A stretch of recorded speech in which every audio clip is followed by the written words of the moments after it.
Don't Sneeze was a less successful sequel to Don't Starve.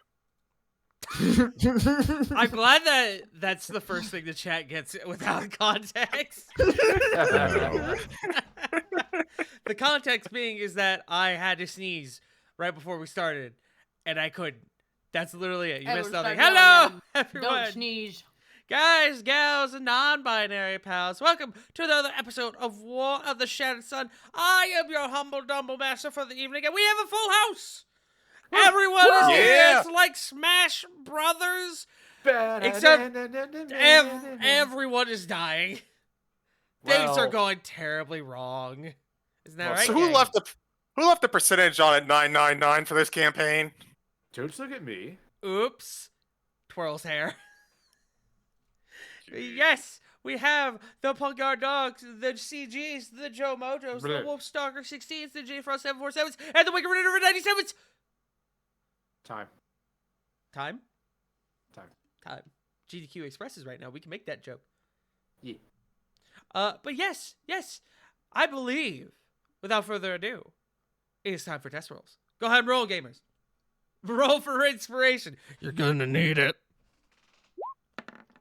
See if I need it. Hopefully, tonight's gonna go better than Baldur's Gate's been going for me. 15. Hope- Hey! Go, Lily, go! Go, Lily! You used your inspiration last session, didn't you? Hey you. No. Hey you. Roll my wife. Roll your wife. God, There you roll go. for my wife. Your wife doesn't get inspiration. That's Damn what it. I'm for. If I want What good are Diana you, to pass a though? roll, I'll make her pass a roll. What good are you? I'm gone! I'm just gonna God's back been away from me this in my conversation. life, but okay. Hold on. What kind of roll we talking? We talking croissant? We talking like a biscuit? Jelly roll. Anyways. I'm just Dinner hungry roll, for sweet dessert. roll, savory roll. Anyways. Sushi roll. Oh man, I could kill for a sushi roll right now. Oh, I had Fat cinnamon roll. roll. It was so good. Cinnamon I'm roll is already also a fat good roll. pick. What do you want, J Frost? Hmm? Fat doobie roll? What? Glad somebody picked that up. You could also be That's rolling. what I thought you were getting at. I was like, wait. Don't make fun of River. They're having to hold back. Listen, there's also you could They're also out. be There's a rolling in the difference. deep, Anyways. Yeah? or just rolling. I'll stop. The Durst Anyways. roll? That's not the song I want. rolling. I fall out the tray. Rolling. Anyways. Rolling. Keep the doobies rolling. Rawhide.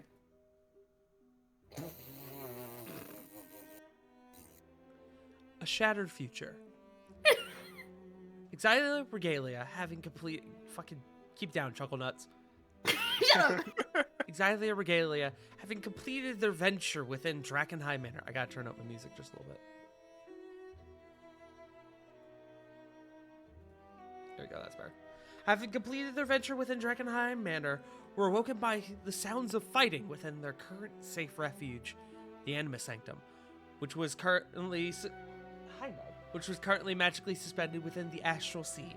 In the midst of readying themselves, the party was attacked by a squadron of Bloodguard, but were successful in fighting them off. Afterwards, they linked up with the future versions of Sindri and Corvo, who told them to head for the Aether Wellspring to meet up with the future version of the party's very own Flit. The two of them stayed behind to hold back more intruding Bloodguard, and have not been seen since. The party then encountered Oz the Assassin, Lucian the Hunter, Elrock the Mage, and the twisted versions of Rovan and Kore within one of the many courtyards on the grounds of the Anima Sanctum. A brutal fight ensued, and as the party began to make their escape from the courtyard, choosing to pursue their objective rather than continue a fight they could not win, they narrowly managed to escape the clutches of Prime and another large, encroaching threat, but not without loss, as Corvin, falling susceptible to some sort of mind control or charm effect, left the party to their endeavors and instead headed for the city of Nevillis.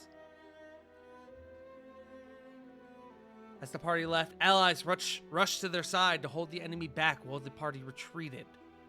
Their fates are currently left unknown. The party continues on, unaware of their pursuer in the shadows. The Violet hunt continues. So, let's start with the obvious question. The obvious thing. Corvin. So Yes. you, my good man, have completely dipped from the Anima Sanctum using your recall feature granted you by Corladora, and made a beeline for Nivellus. Is that correct? Yes. Okay, then that is where we begin for tonight. Allow me to make a test roll of my own. Fuck, I dropped one. Well, that's good news for me. Alright. So, Corvin. Yeah. You land in Nivellus, and you're familiar with the... what's the word I'm looking for? Radical side of Nivellus, where there are parties, feasts, drunken stupors, and lights. Lots and lots of lights. Well, Corvin, you touch down in Nivellus, and the city is familiar in its own way, but is still drastically different. The buildings now tower you, reaching high upwards into the pink, misty sky. You hear the sounds of music throughout the streets. You hear and you see the voices of many, many people coming through. And more than that, you see a very visible armed guard presence. Something that is not unknown to the Nivellus you're familiar with, but is less saturated than what you're currently seeing. So like it's It's as like if you been just toned touched down in the middle of like early 20s New York. Okay. The moment he comes in, he actually will kind of be a little marveled by the progress from, I guess, the time from when they went into the mirror to now, looking into what could be the future, and they kind of within that split second just shake his head and just immediately run towards that guard, and start like frantically like breathing. Uh-huh. You just run up to a random guard. Yes.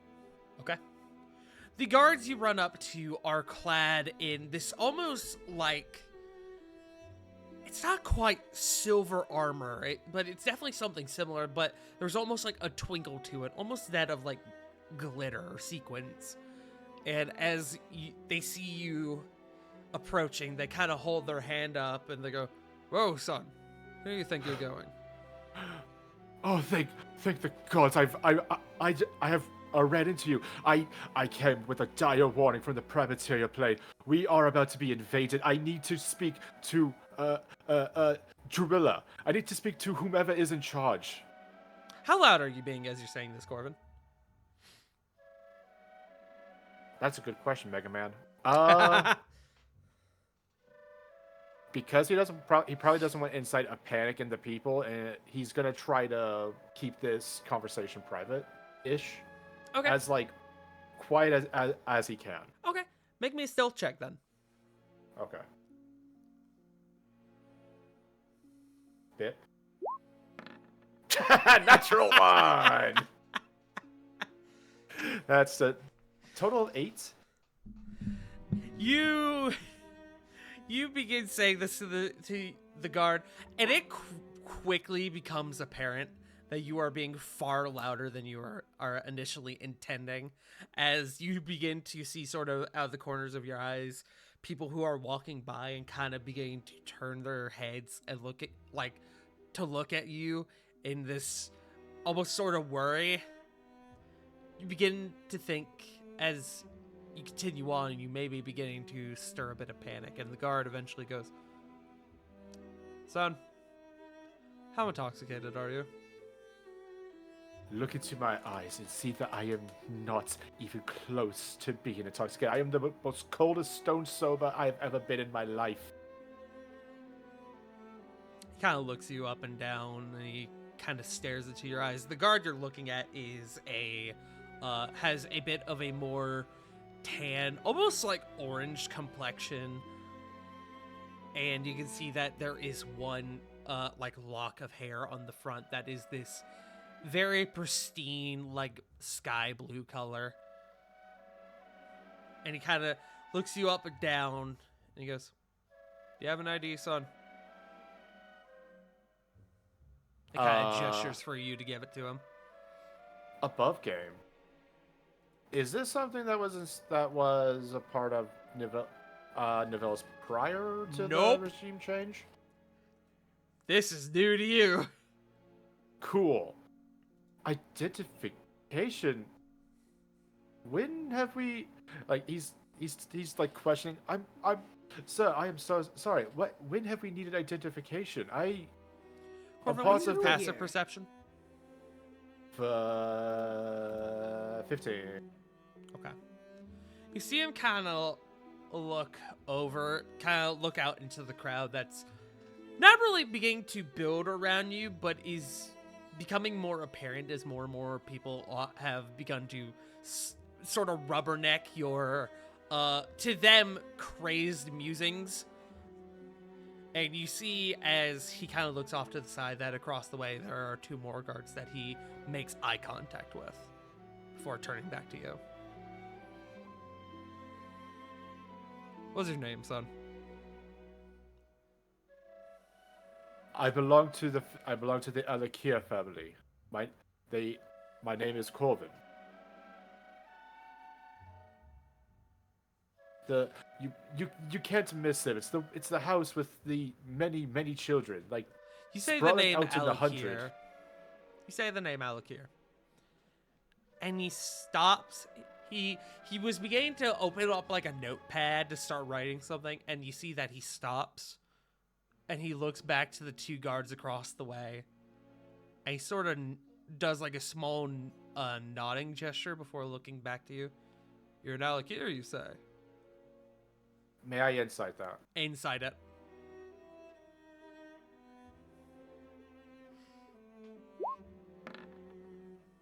$23. It would be in your best interest to lie right now. Because the look he's giving you now and the signals that he's producing to these guards, you're not sure what it means, but you know it's not good. You may be on the verge of getting arrested. Arrested means no. That's probably a bad idea.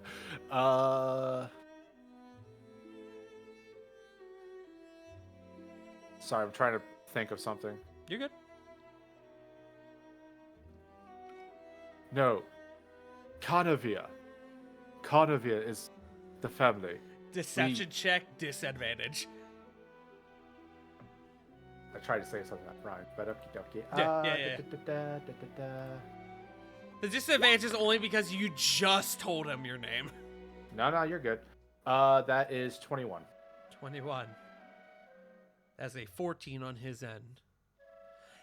He kind of narrows his eyes, but he seems to let it go, and as he kind of continues pulling out the notepad. Carnavir, you said? Yes, we're not very well known, but my father was making strides to better our prestige. I'm not sure what he has been doing since I've been away from home.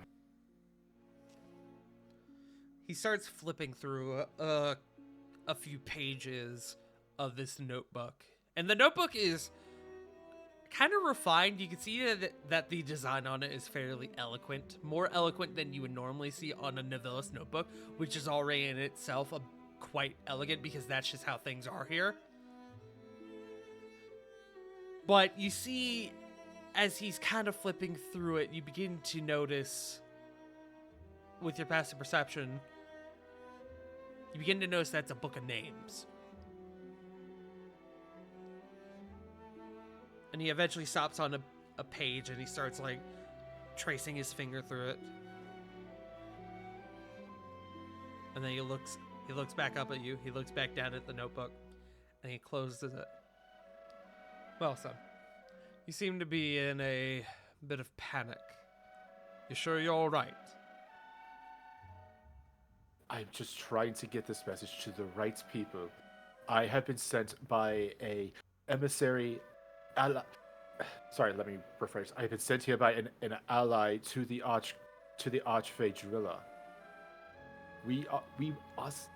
He will try and whisper, we might be in great danger from invaders.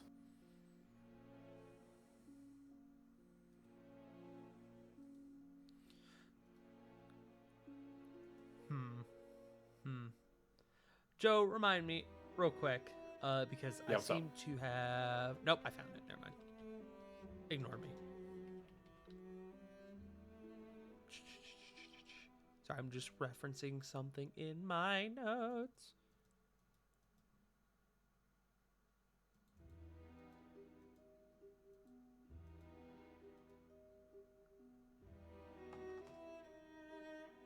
Did I not put it in here? I guess I didn't put it in the reference notes for this. So, Joe, would you mind just reminding me what Druilla's last name is? Because I know I have it, but I guess I didn't put it in my notes for the session. Ashinari. Ashinari, that's right.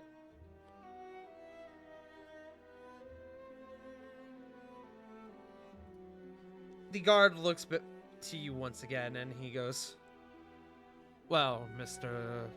Canavir, if you have a report to make, you can make it at a guard station, or if it's something serious and needs more emergency, you can you can head to the main station in the square." Lady Ashinari cannot be bothered by a man who I'm sure she surely would not know. Where is the main? So much has changed since I last been here. Where? Can you point me toward in the direction of the main square? He kind of pauses for a moment, kind of looking you up and down, almost as if he's like inciting you. And he turns and he starts going, head down this way, about 500 yards, and take a left, and continue all the way down, and you'll find the main square. Thank you, sir. You may have saved hundreds, if not thousands, of lives. And he'll start darting off. As you kind of continue on, you take a look back, and you do see this one guard approaching the two across the street.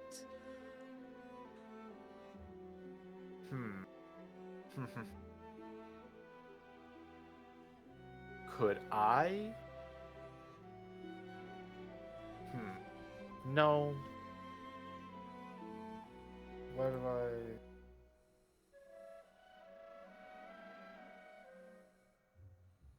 Could I cast message before getting out of range? Like just getting a little, before getting out of range from the 120 feet, cast message to one of the other guards, like to the guard that got there, to the last guard who got into that group, and send a message saying, you know what? Actually, no. Ignore that. He's just going to keep on running. Okay.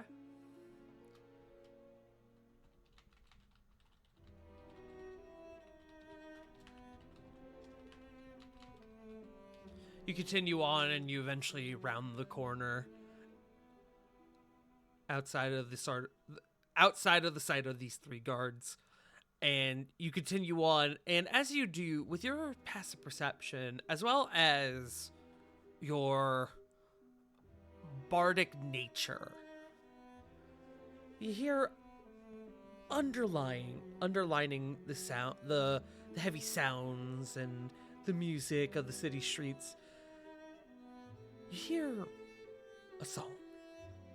Very quiet, very almost haunting in a way. a voice, a single woman's voice, humming a song, one that you recognize because you wrote it. Hard, not really a hard stop, but his pace will slow. Will go from like a run to a power walk, and investigate where that song is coming from. Investigation check with advantage.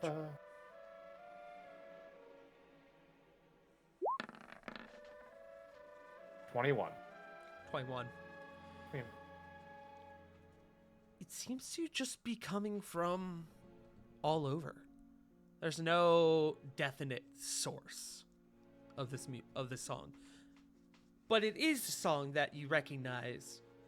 Make me a history check with advantage, just to see if you can identify where you recognize it from. Ow. 17.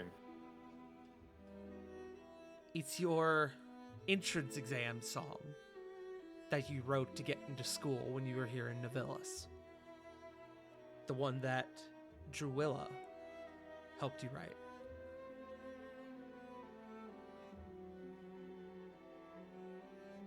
Okay, hang on. I gotta find some lyrics. I'll tell you right now, that is not going to be in your notes. If that is what you're looking for. Nope. A song came to mind, and okay. A song came to mind that would be applicable. Mhm.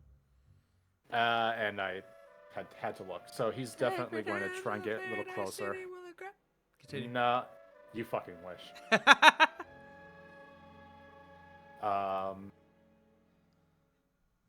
How he's gonna try and get closer as he can until he's within eyesight to the person performing. You continue on, but as you continue on, you realize that the song isn't getting louder. It's not getting softer, it's not getting louder, it's just continuing. Go ahead and make me an Arcana check. Cheat. 15. You begin to think that the song just maybe something residual. That there is no definitive source that you can find here in the city streets. It's just something that happens.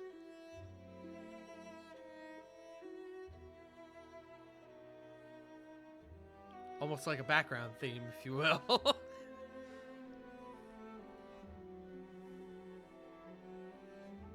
He will. As he's venturing around trying to find it, like trying to look for the source, he will begin to, like, as he walks, he will try to begin to harmonize with the song itself. Okay. It very, very quickly comes back to you, and you are able to harmonize with it perfectly. And as you do, you feel yourself drawn. You feel this almost warm sensation inside, the sense of belonging, the sense of, more than that, subjugation. It's an odd feeling, but it's one that you are able to overcome. You feel it continue on. You feel it almost reaching out to you from the main palace. If that's where this feeling is drawing him, he's going to head towards that. Okay. Like as if As if returning home, he's going to, if it's trying to draw him in, he will definitely do that. This place is familiar yet different from the Navilis you have lived in for so long, but you are very, very easily able to get a sort of grasp of your bearings. And you continue on.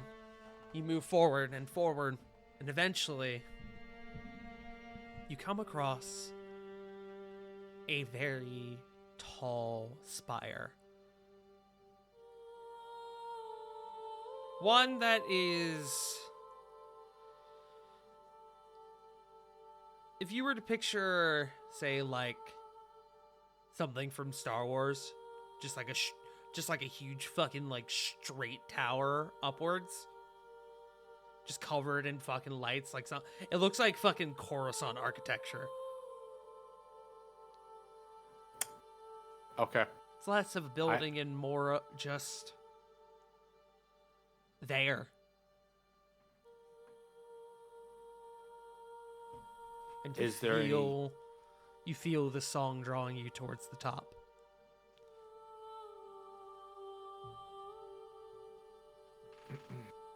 He will. Are there any guards posted around this tower, or like any kind of entranceway? Oddly enough, no. He's just a straight spire sticking out of the ground. No walls, no guards, no doors. No doors?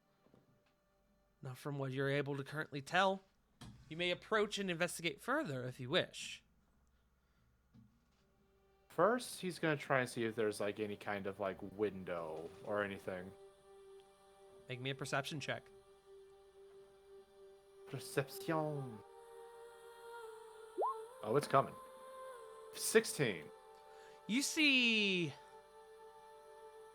as your eyes sort of trace up the tower upwards, you see lining the tower going up are lights from various quadrants on the tower itself, sort of gleaming outwards, and you see with each one of these a window. The closest one being an easy 50 feet up. 50s. I do say.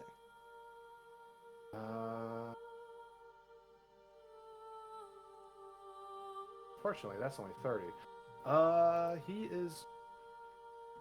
And is it opened or anything? With the 15, you're not able to tell. You can see that it's there, but the light sort of makes it difficult to tell if it is open or not. You can see that there's glass. You just can't tell if it is a open window. Okay, before he does anything stupid like going to that window, he will try to investigate if there's any kind of like doorway or anything. So he will get closer. Okay. How close do you get? 30 feet should 30 be feet? a nice safe number.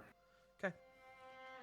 You get within 30 feet, and the pull from the song that you are still subconsciously resonating with still draws you upward. It draws you within the spire. But even at this distance, there are no doors. You can get closer if you wish. As far as you can tell, there's nothing stopping you.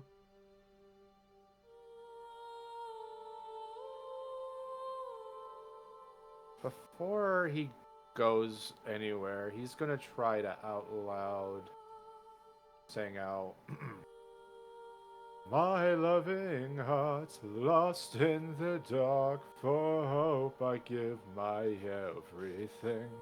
See if that does anything. Is that the song that you're currently resonating with? Yes. As you begin to... How loudly are you doing this? Are you just kind of doing this quietly to yourself? Or is this a display of sorts? It would be a display, yeah. As the lyrics for the song rain forth. You see at the base of the tower, panels and bricks begin to shift awkwardly out of the way, almost into each other in a way that doesn't quite make sense, but nevertheless, as they do, a doorway is revealed. Less of a doorway and more of a white veil. One that you're pretty confident you can walk through. This veil has the strongest pull that you have seen thus far. That you have felt thus far. Well, let's do what the Eskrimo kids do and pierce the veil. When in Rome. As you step into this bright white light, as it begins to sort of blind you momentarily, we are going to cut away from Corbin and back to the rest of our group. Good luck.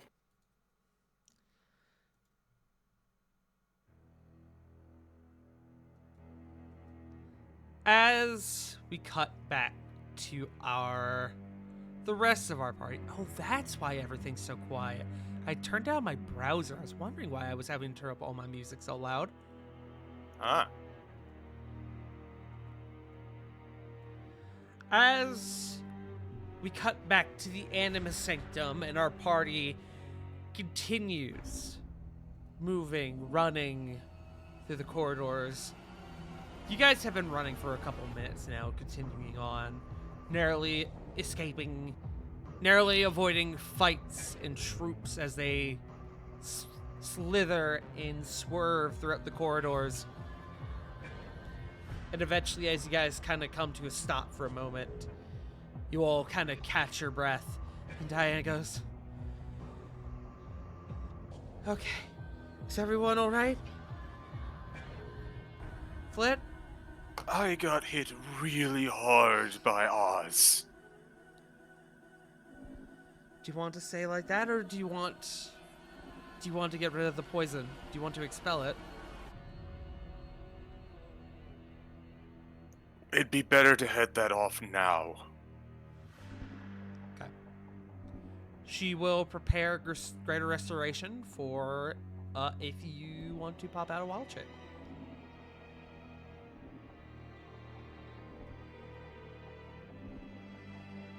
I hate it, but yeah. Okay. You pop out a wild shape and you begin to feel the blood fire curse seep back into your veins, but not before it is quickly expelled by Greater Restoration via Diana. Remind me, do I still have my point of exhaustion? You... Let me see. You do. Because they can only cure one effect. But... Oh, you know what? Actually, hold on. Forgo that. She's going to expend her one free use of heal on her rod. Oh, thank you. As she knows you are also hurting. So, while you do still have your exhaustion, you get 70 hit points back, and the curse is expelled. While it technically doesn't work this way with the heal spell, it's a 6th level spell.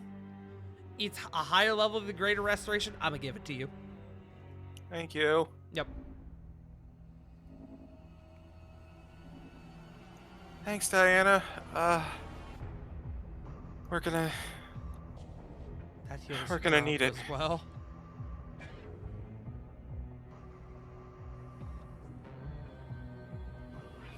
Continue, Flit. Sorry. How far are we from the Uther Wellspring? Korai, based on where you currently are, you believe that you have one more courtyard that you need to cut through, but it is a large one.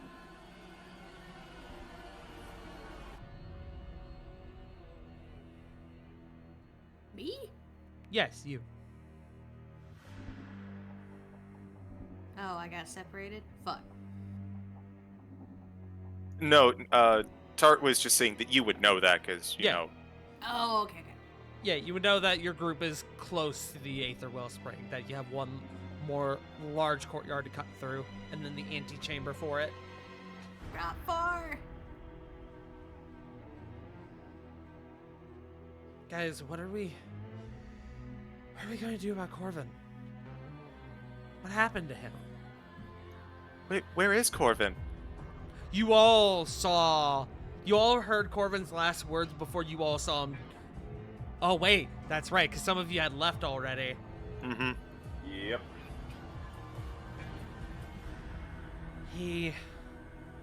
I don't know what happened.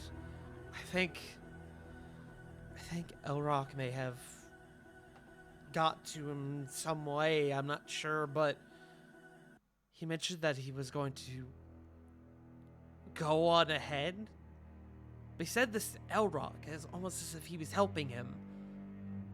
And then he left. He vanished. Hey, Tart. Yes. Can I put together what that might be? You sure can. I was about to ask if we could insight that. It's not hard to insight. You all know that Elrock has this now perfected form of some charm ability that he has used on several of your allies, including Kore. Oh. I think he did to Corvin what he did to this timeline's Kore.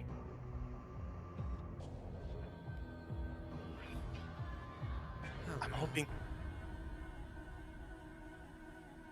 From what they told us, to get Kore to that state, it took them quite a long time. I'm hoping that this is much more easily dealt with in the meantime.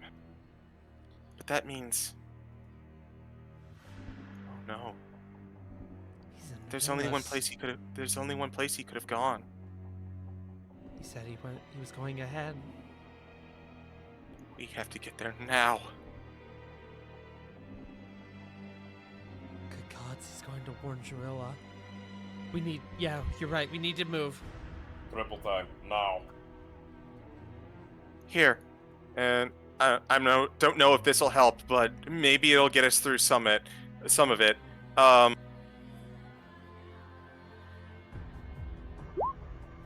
just have pass without a trace up as we are running fast. Okay.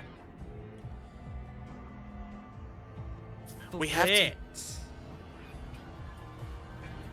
Remind me, your passive perception is 21, yes? It is. Kore, yours is 20, yes? Yee. Damn, I'm so sorry, Kore. What? Because Flit's gonna get this, but you are not. I cry. This I is know. the first. Flit, you swear for a moment you hear a giggle coming down the corridor from where you guys had just come from. A familiar giggle. Oz. It sounds distant, but it sounds like he's quickly encroaching upon your group. Sarah has Hunter's Mark on Oz. Would that alert her? Hunter's Mark gives you advantage to track someone. While I would say, let me double check. Hold on. I can pull it up if you want. No, I've got it.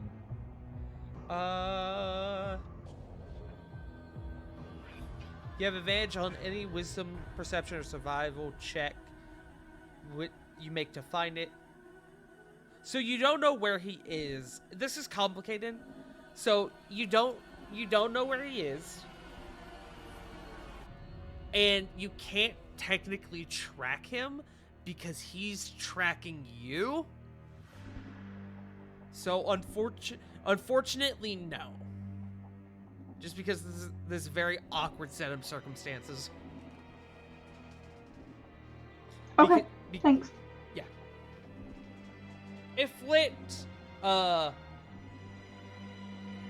If Flit relays this information to the group, you could get a check to see if you can identify how far he is exactly.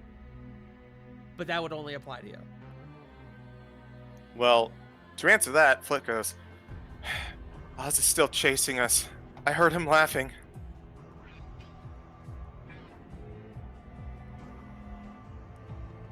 We need to move. Are we in a corridor of some sort, like a thin hallway? Yes. How high is the ceiling? About 10 feet up. 10 to 12 feet.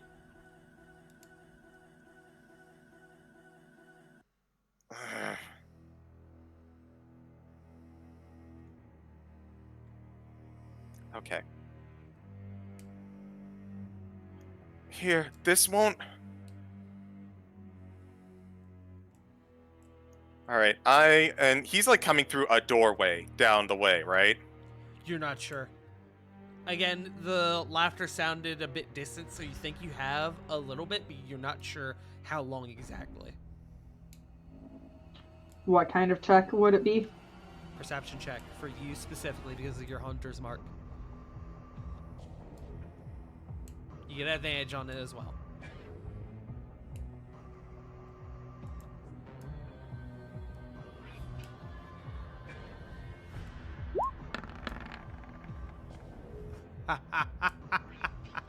Nat 20, 23. Let's go. Sarah, you kind of, with this information, you know, with your hunter's mark still applied to him, you kind of kneel down to the floor and you sort of lightly trace the floor with your claws. You close your eyes and your ears sort of perk up as about 120 feet back, you hear the sound of a door opening. You guys need to move now, or he will catch you. Or if you guys can set up some sort of barricade to stop him from getting to you, perhaps that will also buy you time. But he is close. Does that give me any sort of idea how fast he's moving? No, but you guys have already known Oz to be a pretty fucking speedy individual. It wouldn't be hard to put together that he's moving very fast. Lily is honestly surprised that Oz chose to chase them rather than stay and fight her mom. Smile.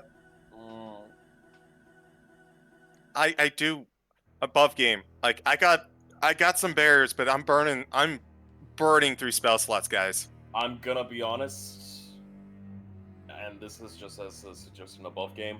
We hit the jets. We gotta burn rubber. So I mean, long I as you- figure we do both. Yeah, you. As long as you guys stay next to, at least within 5 feet of me, you're all gonna get an extra speed boost. But Wow. You know what? Fuck it. I am going to create a wall of thorns behind us in a circle in this hallway, so he'll have to pass through it twice. Okay. You will drop pass without trace. I know. The good side about that is that you can do pass without trace at will. True. So, I don't think that's really much of a loss there. Okay. Well, the other thing is, we haven't moved since CG said he put up pass without trace. So, is it possible to say he did this and then pass? I'll be concentrating on this for a hot minute, I'll be real. Yeah, he'll have to continue Okay, fair concentration enough. to keep the wall up. yeah, We gotta go. We have to go now. hauling He's ass. closing in fast. Just let's go. Flit, as you buckle down and you sort of conjure as much power as you can and summon a massive wall of thorns that fills the corridor behind you. Sarah, you see just on the edge of your vision a crooked, venomous smile that is quickly blocked and swarmed by all these massive rows of thorns. You guys have cut off Oz for now, but you guys need to move. Mass dash.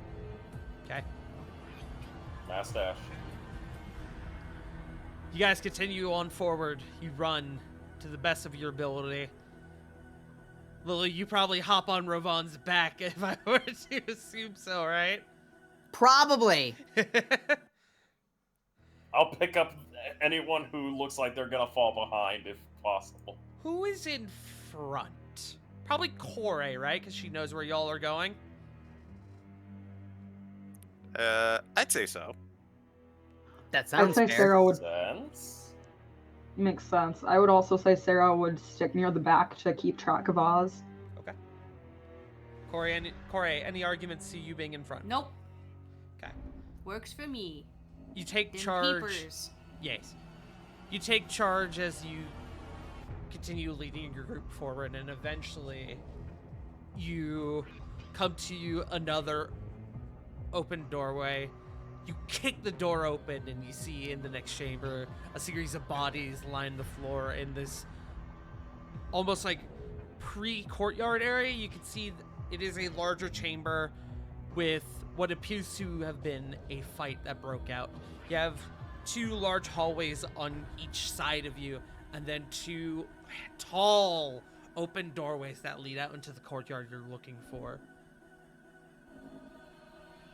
The bodies around you can see there's a mixture of monks and Bloodguard. And as you guys sort of take it in for a moment, one of the heavily bloodied bodies of the Bloodguard slowly begins to stand back up. Ugh. Down. As he sort of feels his head for a moment. You guys see he has an arm that has been lopped off. And as he sort of begins to raise, you watch as the pool of blood connecting his arm from the elbow down to the rest of the shoulder, it almost congeals. And in this almost venom symbiote-like fashion, begins to pull and stitch the arm back to the body. Ugh. Monk should know how to do some real damage. Hey, Tart. Yes.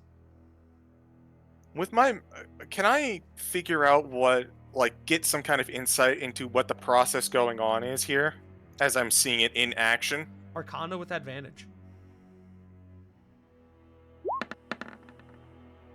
Oh, god damn it.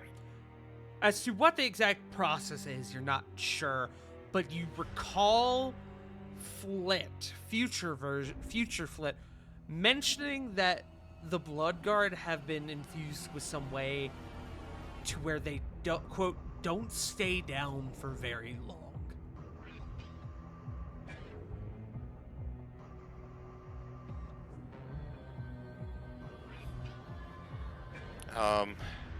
Does it look like the others are getting up? Like, how many bodies are in here? There's about a dozen. It's just the one for now. You don't know how long that will last, though.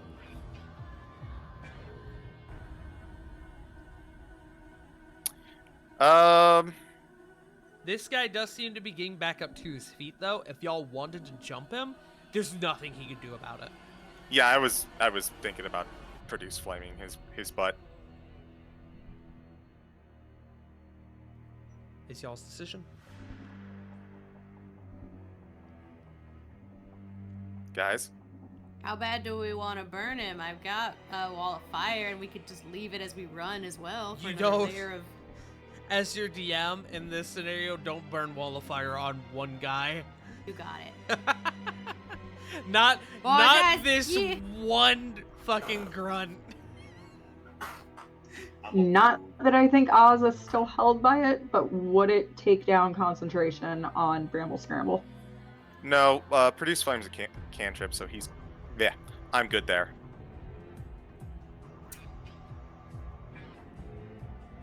I'm cool with it. Personally, I'd say just keep running. I figure, yeah, like, I'm okay with just still passing through, but I'm also totally fine with putting this guy down so he doesn't know where we've gone. Okay. Yeah, I'd like to put him down real quick if I can if we can help Flit. Yeah, sure. Yeah. Left, right, good night. I don't even need attack rolls as this guy sort of begins to slowly stumble back up to his feet. He's quickly set ablaze as he begins to turn your direction as you cast Produce Flame Flit. Corey, you run through this man and you shoulder check him through. Yeah, you shoulder check him through his now burning chest cavity, and you put this big ass hole in the center of his chest, and he flops over backwards. He ragdolls backwards. You made me. Oh, You just Mortal Kombated this man. This one's been out for a while. Did you just make me Toji this man? I didn't even think of that one, but yeah, I guess so. Man, looking like an apple. Look at me, I poke your dog. I know Jujutsu Kaisen. I was gambling at my hand. I was like, that one's been out for a while. But with the threat, quote unquote, swiftly neutralized, you guys continue on and out into the courtyard. The courtyard is wide, and even more so, it is very long. It is, Corey, you know this to be the second largest courtyard in the Animus Sanctum, aside from the main one, which is like kind of like the main plaza. There's a small river that is lined with flowers and bushes that runs throughout this courtyard. In the center, there is a almost sort of pond structure with a small bridge. Isn't the word for it, but almost this like rotunda, this roofless rotunda in the center with a big brazier. You guys continue on forward, and as you guys get to about the center of the courtyard, the brazier, you see that you are in fact not alone, as in front of you see a set of two sets of blood guard. One set appears to be wielding long swords and tower shields as they have taken up mantle on the stairs that you guys need to head towards. At the top of the stairs, you see another row that appear to have bows and arrows. And at the top of the stairwells, you see two familiar individuals step out into view. The Silverstone sisters, Ariana and Esmeralda. Fuck.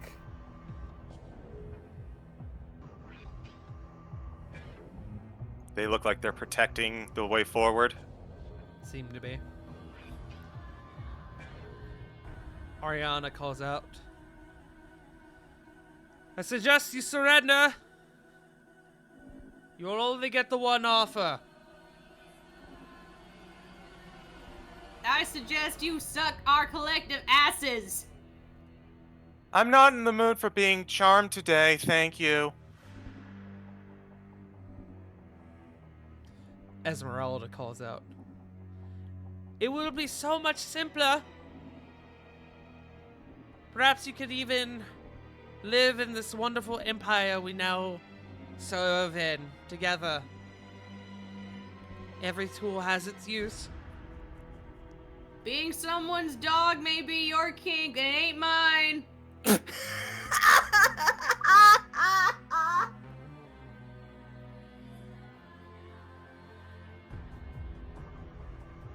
two sisters look at each other. Ariana calls.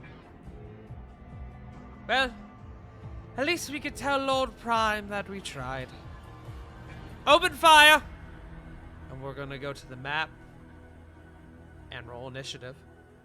Ah. After we come back from Corvin's scene. Oh, Fuck you, sisters! So, with that being said, let me find another thing. As we pull away from the Animus Sanctum to a more peaceful scene, Corvin, Yes. you step into the bright light that has opened up for the spire that you stood in front of. As you step through, and as your vision is blinded momentarily, the song that you hear swells, grows, becoming almost overpowering. And then it fades, becomes gentle like a hum, and your vision begins to return. As you step into this beautiful chamber covered in autumn-colored leaves. It's almost like you're outside again, but not in Navilis. In something far, far different. A place where instead of buildings and lights and raucous noise, it's filled with a babbling brook. The sounds of birds, nature.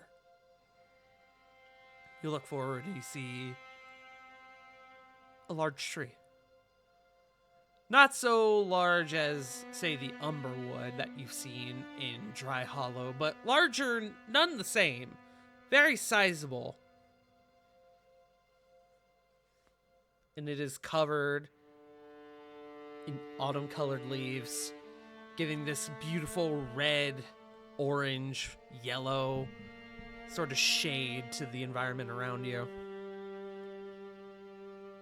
You feel dirt, and you hear the crunch of the leaves under your feet as you take a few steps forward. What is Corvin thinking in this current moment in time? He's mostly trying to handle the tonal whiplash of going from an active war zone to a thriving, lively party town, now to a serene, oddly calming kind of area. As you look forward, as these thoughts are encompassing your mind, you look forward and you see two individuals. A little far away, but not so far that you can't make them out and recognize who they are. One is a human woman with a fiery mane of long red hair. Have it. Where's my gun? There's my gun. Okay. You are not fond of this individual, but you know that they are a powerful ally to you and to Elrock.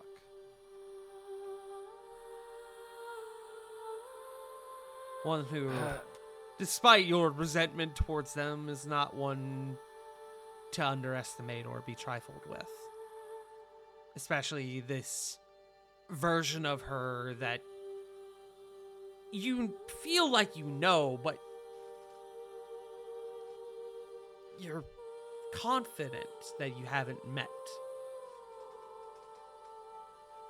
Her back is currently towards you, as she faces the other individual, who I will throw up on screen.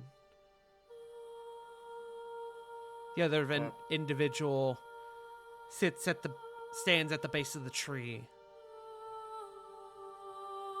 She appears to be a drow in nature, long white hair. In this dress, this almost robe that mimics the very space, the stars, the night sky. You know this individual as Druilla. Oh, fuck. That's Damn, really Corbin, you got fucking good taste. You're... Fuck yeah, I do. Meanwhile, somewhere, Ara is suddenly feeling very inadequate. No. Corbin pulls nothing but tens. Let's be honest. True. Fine, Fact. then It's like somewhere Timothy Ara is. Chalamet, his type is baddie. Yeah.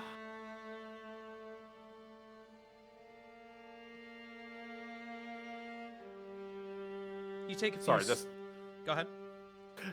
fucking threw me. Sorry, you picked really nice art, Tart.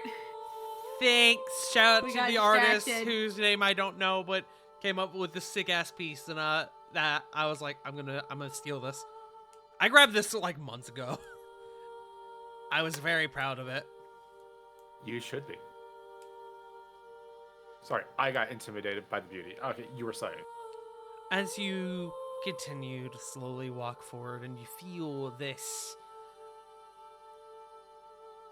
the sun upon your skin, you feel the warm, or not warm, the cool rush of an autumn's breeze.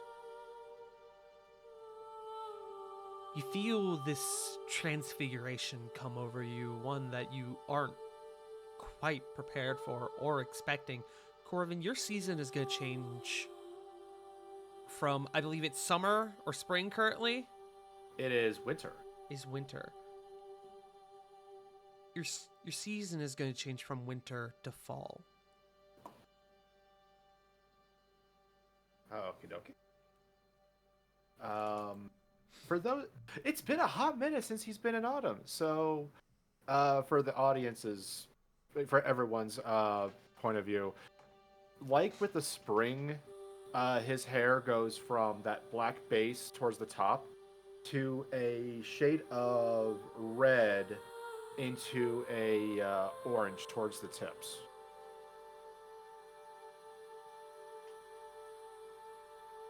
As you feel this transfiguration upon yourself, and you continue forward, you hear the gentle hum of the siren song. It almost sends a shiver down your spine. Almost rattles your very being. And as you hear it and you continue forward, Marissa turns to face you. The moment she turns, his face goes from like bewilderment back to the default smug smile. I wasn't sure what to think when the rest of the assembly had mentioned that there were new yous, past yous. It's all very confusing, really, but nevertheless, you running amok in our perfect little world. Corvin, as she is saying this to you, you notice that Druilla has still not turned to face either of you. She has her head down slightly and her hands forward, and she appears to be watching not a squirrel, but it looks like a mixture between like a squirrel, like it has the body of a chipmunk, the tail of a squirrel, and elk antlers, Oh, that's adorable. as it is devouring a handful of acorns in her hands. How far away are the pair at this point? Marissa from you at this point is probably about 20 to 30 feet. Druilla, though, is probably a bit further on the cusp of 45 to 50. And that's not exactly outwards. She's upwards a little bit as well. So that's kind of like diagonal. So she's like sitting on the like elevated on the tree then? Yes. She's elevated on the tree's roots. Is there like any position like next to her? Yes and no. I mean, you can get on the roots around her, but there's no platform. It's just the roots. So, yes. Yes is the short answer. Without really saying terribly too much, he actually will continue to kind of walk forward, kind of not really missing his stride. Nothing's going to bring him down as he gets within 30 feet of Druilla and use Phase Step to appear right next to her. As you do that, you hear Marissa down around the base go, okay, fine, ignore me. Just not loud enough to where she's yelling it, but just kind of like out loud enough to where you definitely hear it. Fuck you. Anyway. He's going to appear right next to Drew and kind of look towards the squirrel as well. She doesn't look to you, but she speaks to you all the same as she goes. Why have you followed me here?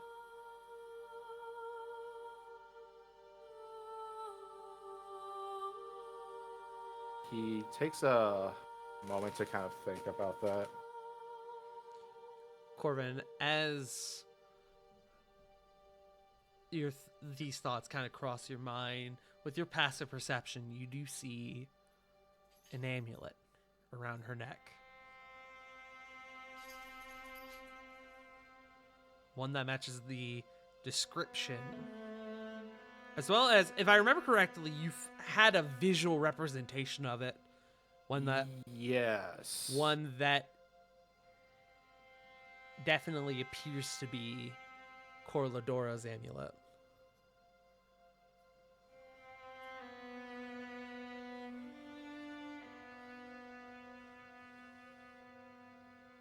I came over, followed you so I could apologize. I had no idea what you were going through, and Continue, I'm just changing the music. you're good. I'm still trying to find the words myself. Sorry. Well, you have a moment as I am trying to find the song that I want. Yeah. That works.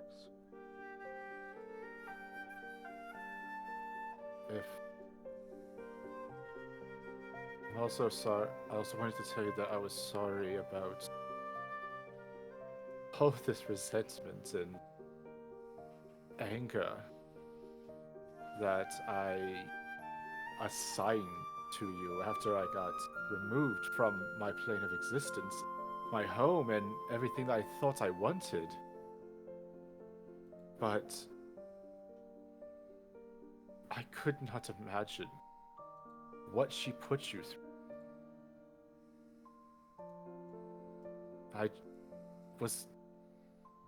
I had a plan. I was going to get back and do everything I could to have you feel what I felt, but after reading your journal,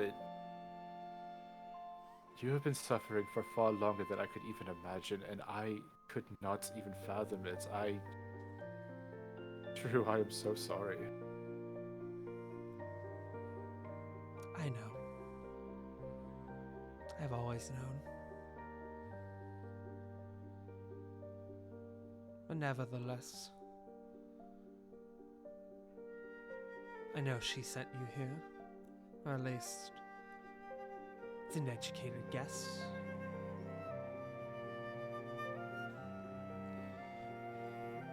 And now, you're forced to make a choice.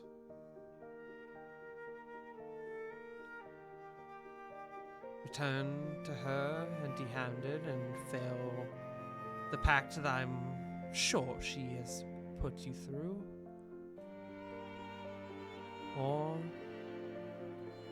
take everything from me.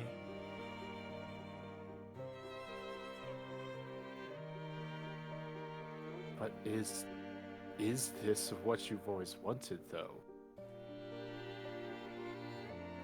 Is this the haven of which you've always dreamt of?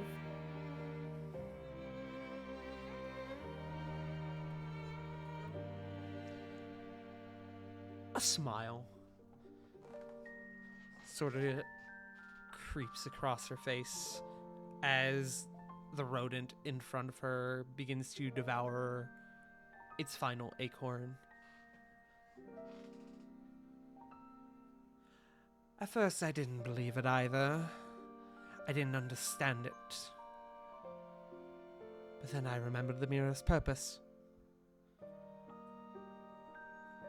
It reveals your greatest desires, even the ones most unknown to you.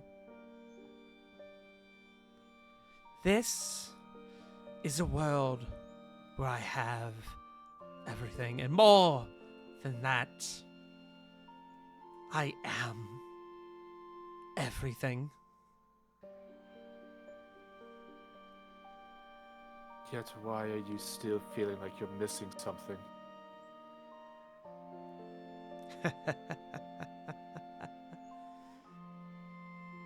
Don't act like you know me.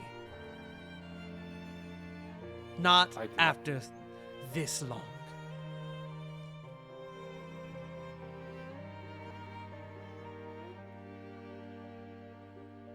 I'd like to, though. I'd like to see who you truly are. As much as I'm sure you would like to know who I truly am as well.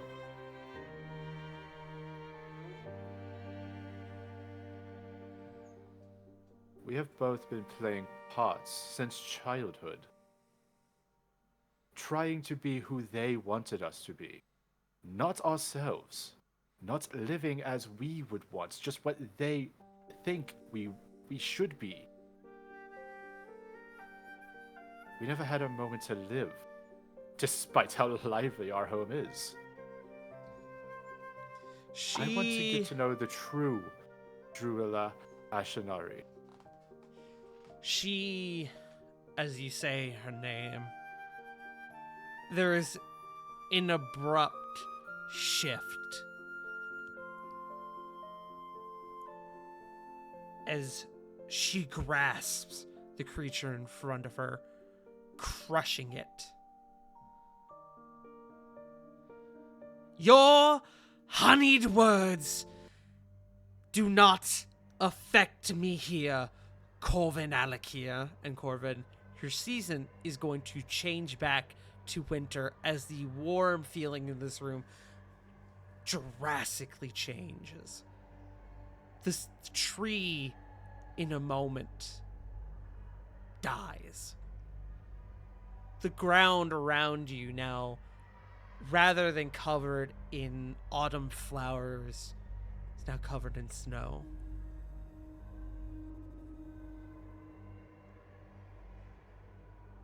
This is my world.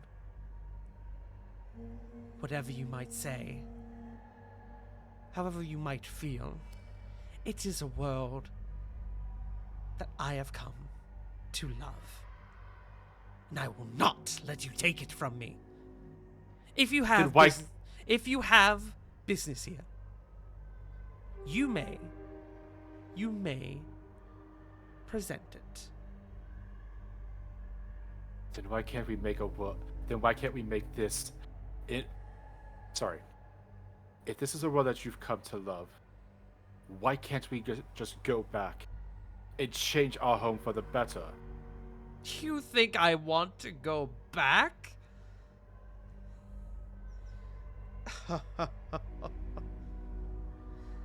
Why go back when I have everything I need right here? When I've already put in the work for it.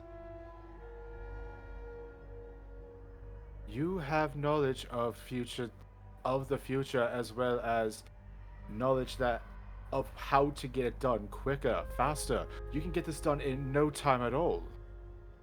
You hear Marissa down at the bottom of the tree. She kind of begins to speak up, like, My lady, if I may, you may not. Nor you, Corvin Alikir, as a knight, I remind you that I am queen here. I am the siren. I am an archfey. And you would do well to remember your place. Both of you.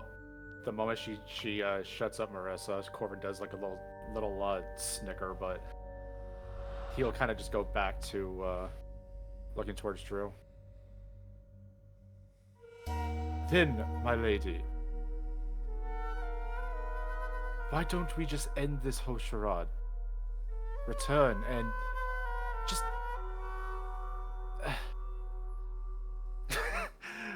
Oh my god, I'm actually at a loss for words.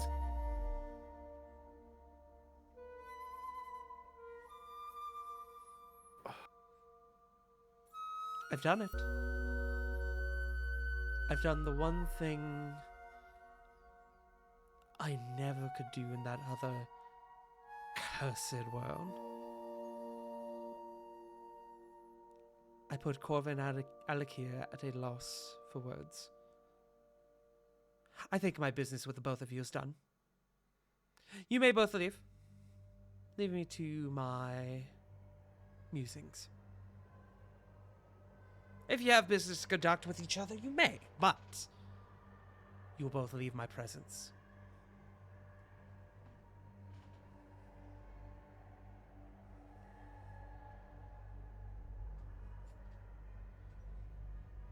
There's so much more. There's never going to be enough.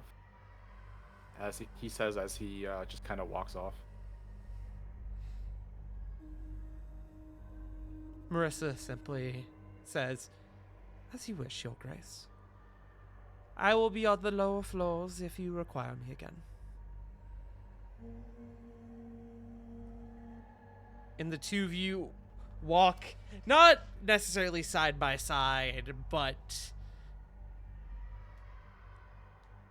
a little bit of distance away from each other as you both are sent away.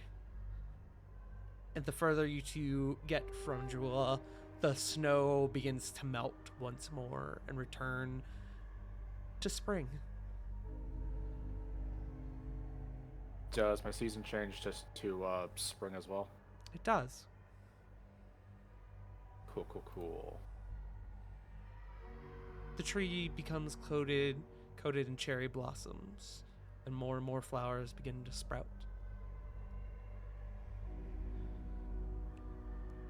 As you two make your way out of the chamber, Corvin, you find yourself in a corridor, a long white corridor, one that you're not really sure where it came from, one considering the structure you're currently in being a straight spire, and the other thing being that you walked into this room straight from outside.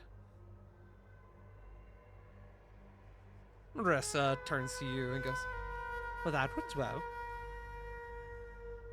I'd save your posturing. You didn't really get the point on this one, did you, my dear? Oh, my dear. Watching you fail is always a victory in my book. And yet, that's why you keep me around as a trophy. Just a constant failure, day by day by day. He says as he's kind of like slumping down to... Like he's slumping, he's up against the wall, slumping down towards his butt, just kind of staring off in the distance. Wow, she really did break you, didn't she? Well, no matter. I'm sure you'll be on your feet in no time. Perhaps, if you want, there's even business that you and I could discuss. What's the point? He just kind of like, he's still like kind of staring off. What's the point of any of it? You can have control all you want, but it still means there's just more to conquer in this endless expanse of the multiverse, and yet you're still wanting more. You still feel empty.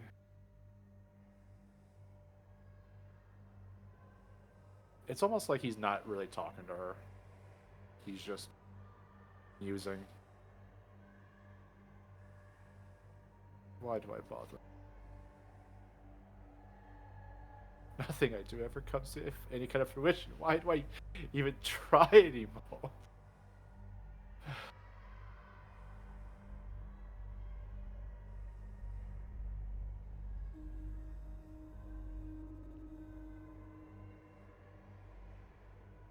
He kind of stays silent after that. Marissa pauses and sort of lets you sort of air this out.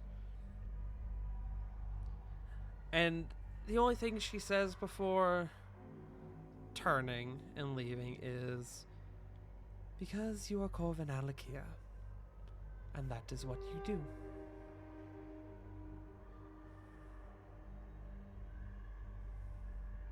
He, like, as she says that, he will definitely like give her a, not really a side eye, but definitely like look towards her. And no, not really any insight needed. He is drained at this point. Any kind of like emotion that he had is just gone from him, and it's all pretty much like as if everything has just washed over him, and he is about as physically, mentally, and emotionally done as one can get before just slowly looking back at the wall.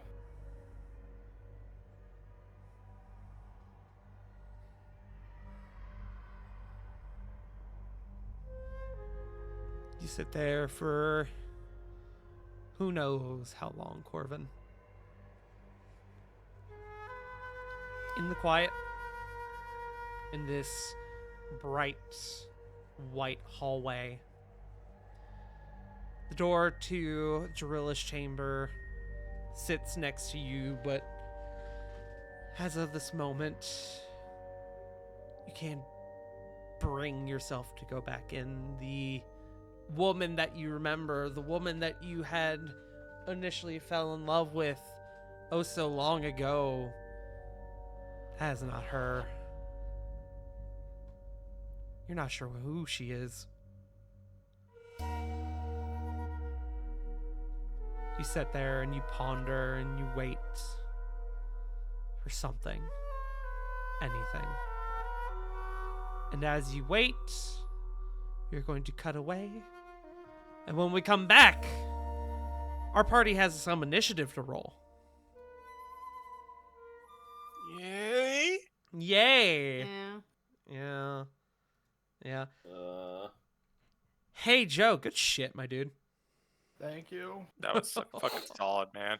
Thank you. Seriously, it's hard to, for someone who is not really emotionally available or attached, it's hard. It was a little hard for me to try to express how at the breaking point he was. Oh, yeah. And I know how long you've been waiting for this interaction. I have been. This has been keeping me up at night for like weeks. Yep. And I still don't know what the fuck I'm doing. Well, perhaps you'll live long enough to find out. Smile. Yay! Yay! But we will be right back, gamers. Don't go anywhere. In just a little bit, our party has a fight to do. We'll be right back. Now would be the time to traumatize and murder. As we get back to it.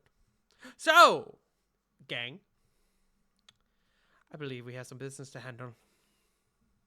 Yep.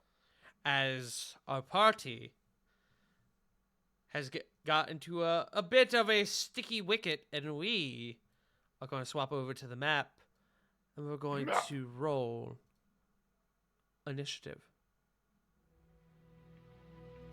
No, I want. Let me find. Hold on. Was it this one? That will work. It's not what I had in mind, but I will use them. As we swap over to the map. So, quick thing to point out. Crossing the, any part that has water counts as difficult terrain. The area above you, there is a ledge that is 15 feet up that you can access and go around if you wish to. As for that, you can either stay and fight, or if you want, you can just continue on past them. The choice is up to yours. But with that, let's go ahead and roll initiative.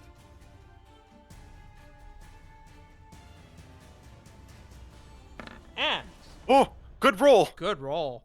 And for Mr. Joseph, because I don't want you to be left out of the fray, our dear Joseph Mo Joseph is going to be controlling Diana for this fight. So let me give you access 20. to Diana's sheet. Pleasant, thank you. Woo! Hey, Nice. Woodwife!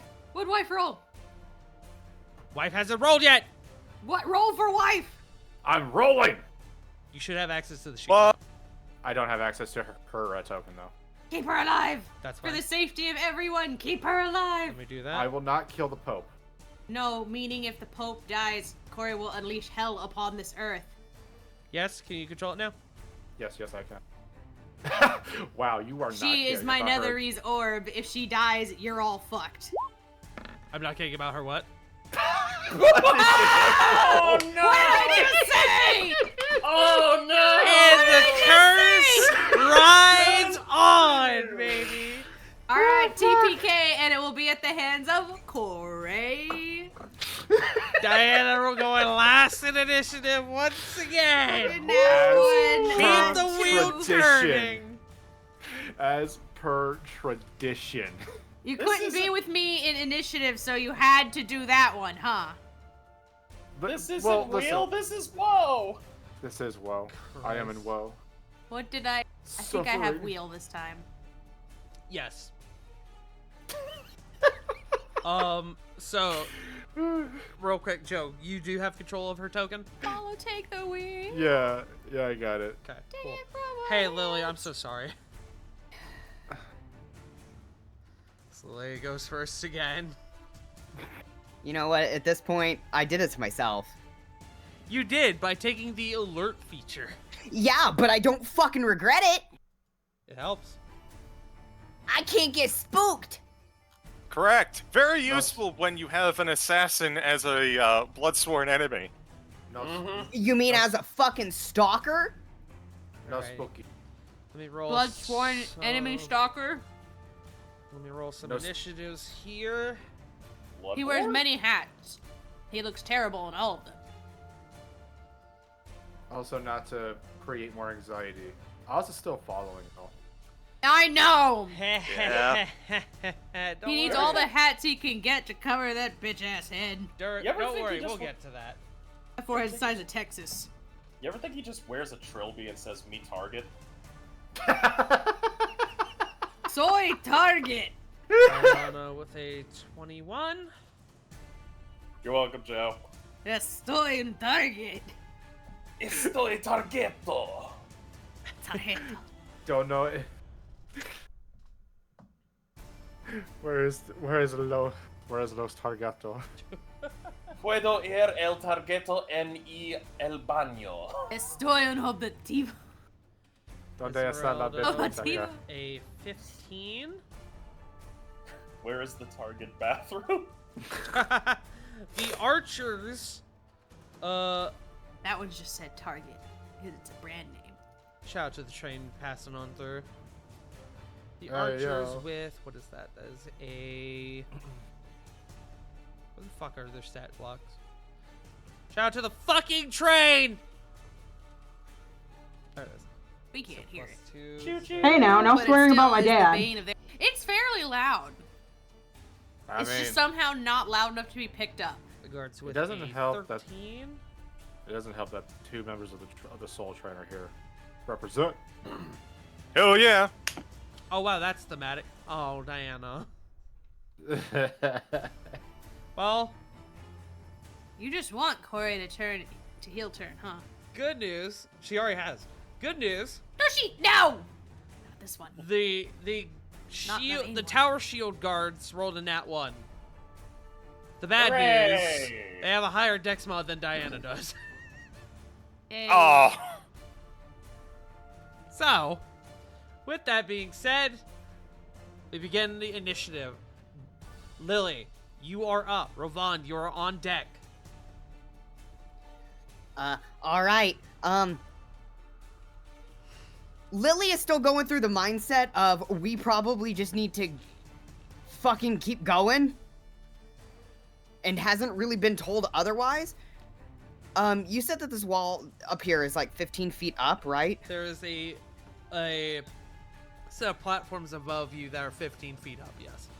Okay.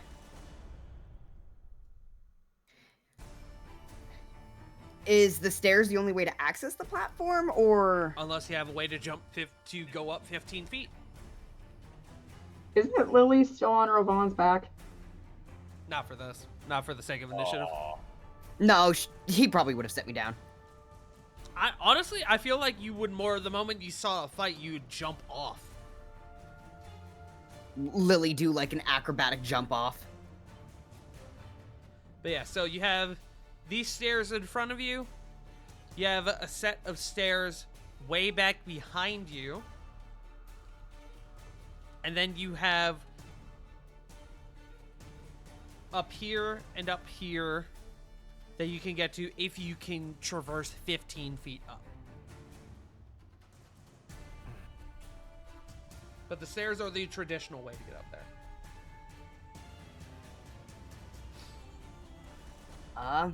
And Lily is going to Awoken Heart. Okay. Woken Heart. Big Lily. Big. And if I'm correct,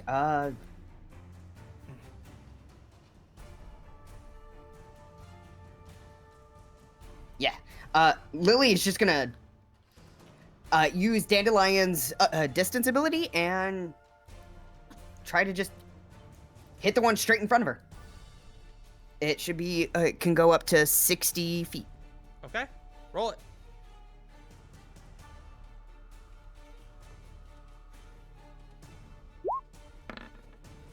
$15.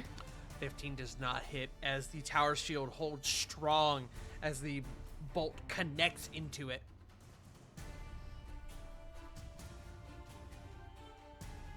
Well, that's my turn. Okay. Ravan, is your go. Ariana is on deck.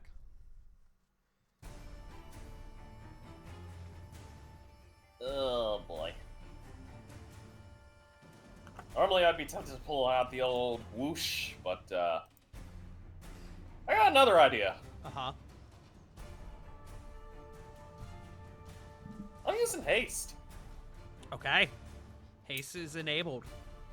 Get your AC token. gets I know I'm still armorless, so now it's up to 19 though, thanks to haste. Just giving that heads up for you, Tark. You're unarmored. Yeah, that's what I said. Your unarmored AC is 17. It's 10 plus your dexterity mod. Or what is it again? It's 10 plus. It's 10 plus dex. It's 10 plus Okay. dex unless you have something additional like unarmored Shield. defense. Yeah, 10 plus dex plus shield plus Plus 2 from the host. 2 from the haste and also defensive fighting style. Oh. Mm, The shield is a plus 2 shield, so technically that's that's 4 right. AC. That's right. Okay, My that makes more apologies. sense. I was like, what the fuck you mean it's 17? Alright, Sorry. continue. No, you're good. I just needed the explanation so it made sense to me. Alright, I know speed is doubled, so... I'm going to dash. Okay. Boom. 5, 10, 15, 20, 25, 30, 35. Do I have to be here to make the jump, or here? You can make is it there. fine? Okay, gonna go for an athletics. Okay. For jump. 19? You are able to easily traverse. The jump in itself takes 15 feet of movement. So 30 plus 15 equals 45. 45? Okay, and because I'm dashing, my speed doubled on the double. So I think what's my normal speed's 40, with haste it doubled to 80, dash is doubled on that, so what would that be? Just 120? Yes. Okay, so 55. Forgive. I'm just want to make sure.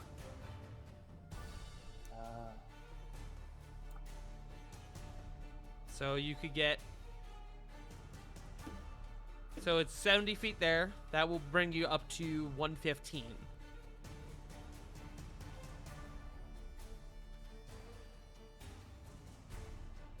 So you could get here, here, or here with the rest of your movement. If you continue on in a straight manner.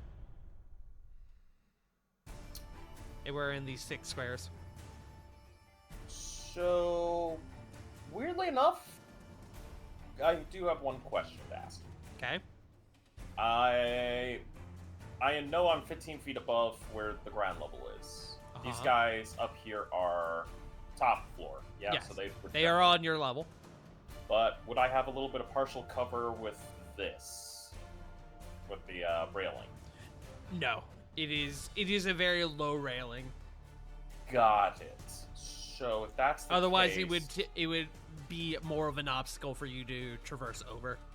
Oh, okay. It goes understood. for you. It goes up to about thigh height, maybe a bit lower.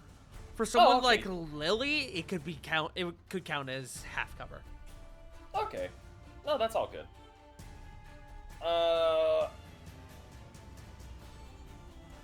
I believe I'm actually going to move up to here and stop.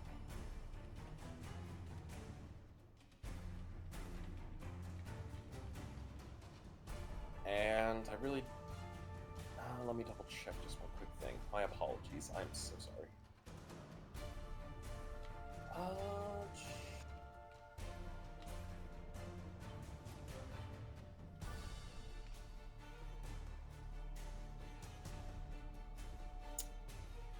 If you would not mind, I'd like to use a bonus action with Pact of the Storm Spirit for Guardian Essence Okay. to put on myself. Okay. That is burning up all my action and bonus actions. Okay. So AC is up to 21, but that's not the thing I'm looking forward to. But yeah, that'll be where I end the turn. Okay. Up next is Ariana, who, seeing you quickly approaching Rovan, 65. Let me take a look. Need to read an ability.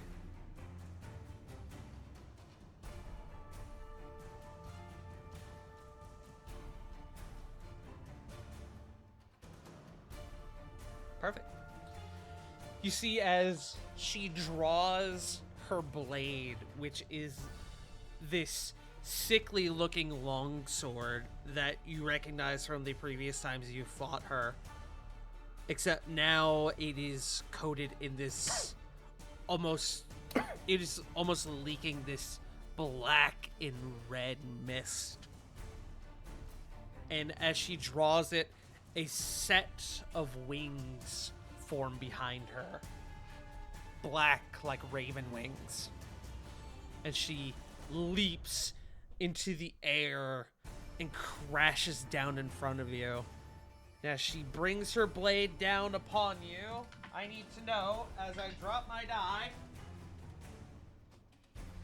does a let me see.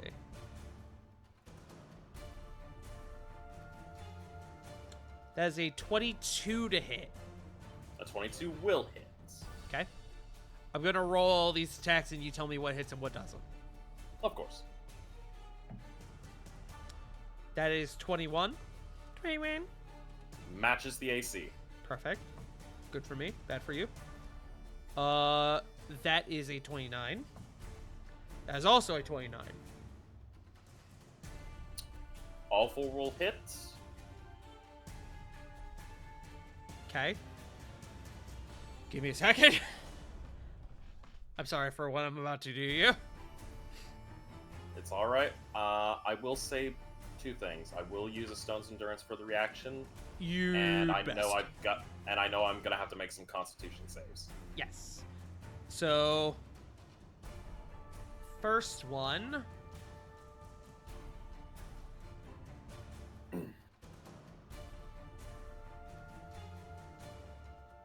That is 17 piercing, or 17 slashing, sorry. And then...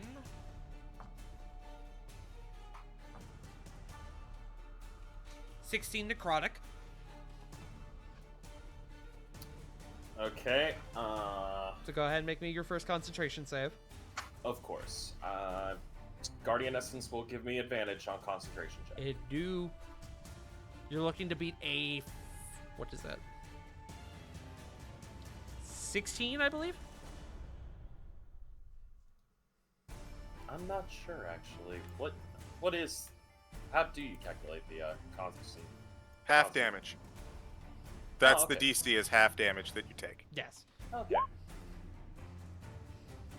17. 17, okay. How much damage did you say in total? 17 slashing, 16 necrotic. Okay. Would you mind if I at least burn the Stone Endurance? You probably should. Okay, my apologies. No, my Apologies. apologies, because you got 3 more of these coming your way. Oh, I know. I got a feeling I know what's about to happen.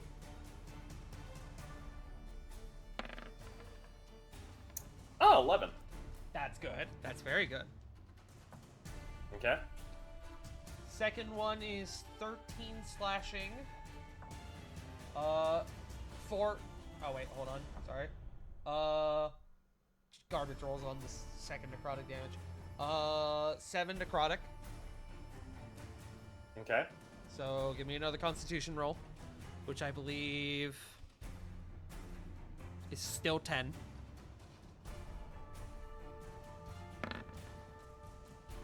Yep. 22. Easy. Third one is 16 slashing.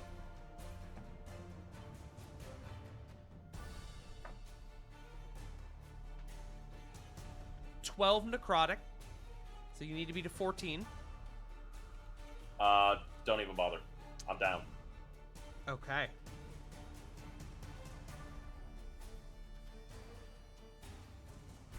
Alrighty.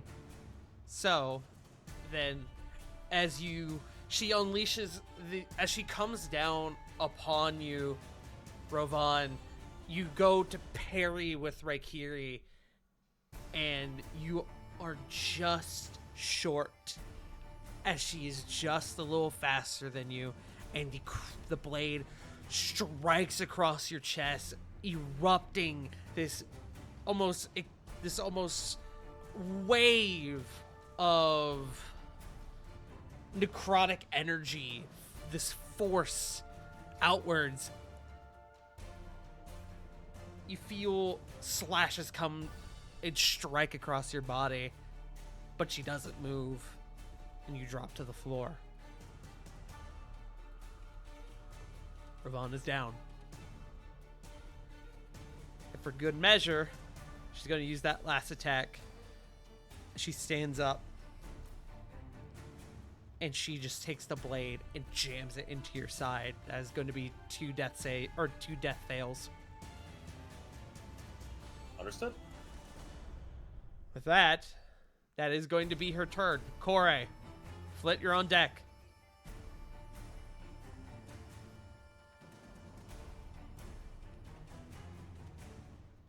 Flit, Kore, as you see this, you hear Ariana call out, "It could have been so much easier."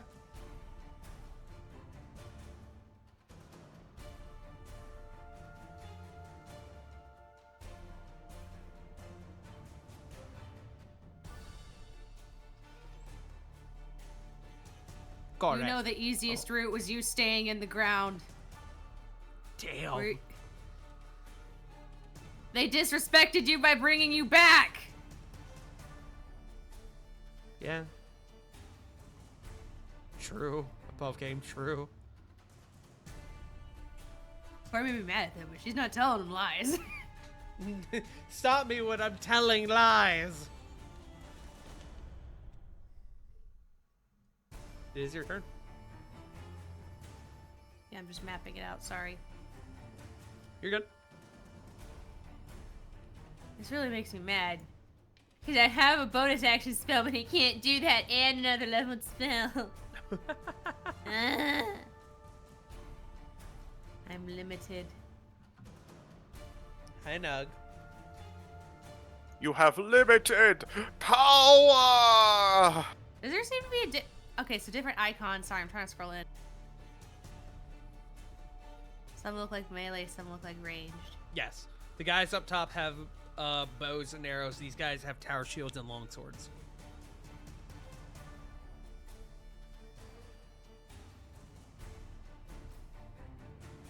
So, Corey's gonna run.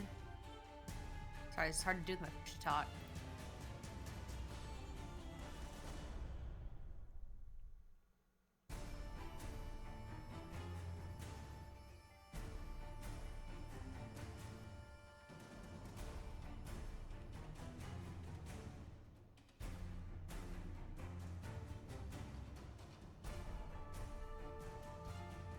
Corey's going to run over here. And while she's doing so, she's going to do some flips. But Okay. she's going to use that as a way to disguise her. What is it? The somatic component? That's the moving of your hands? Yes. There it is. And as she's doing the last flip, she'll use the She's twisting motion Spider-Manning to it. conjure the tidal wave. Like, oh, look, flip. Woo-doo-doo-doo. Suddenly wave.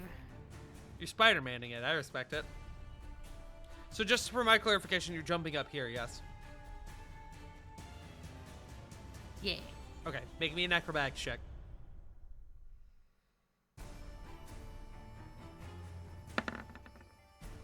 $23. Easy enough.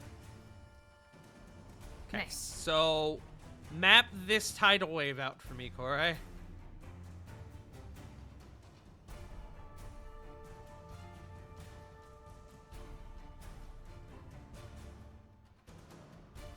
Okay, so from here going up the stairs.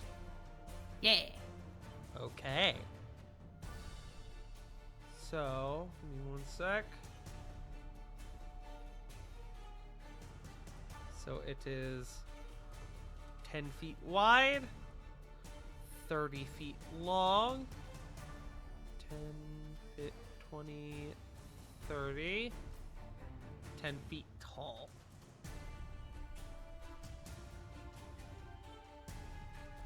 And I will say that we'll do it.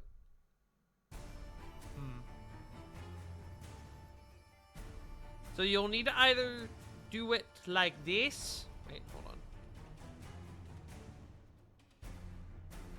Yeah. Like this. Or like this.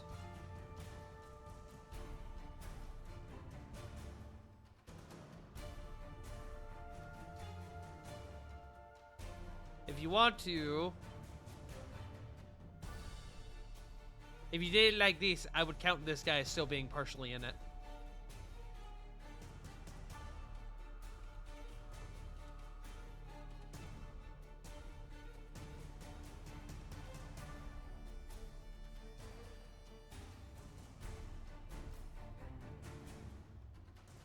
I'm sorry, what?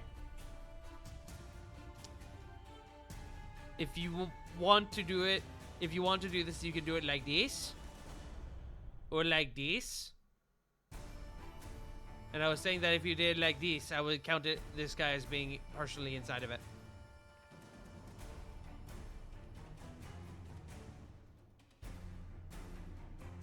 That is 30 feet. Why is my... Did I map this out wrong? Hold on. Why is that... Let me hit that bitch. Let me hit that bitch. 5, 10, 15, 20, 25, Smack 30. that is bitch 30 around. feet. Smack Why that is bitch not- around. Hold on. Sorry. No, you're good. I'm now processing. Can you map that out for me one more time? Pull up the arrow for me again? Because that should reach her. What the fuck?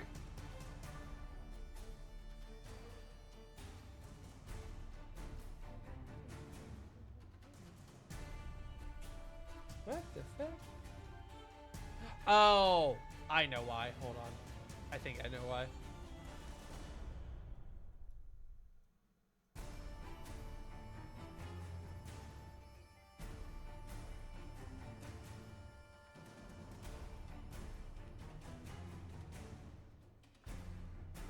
I'm all kinds of confused.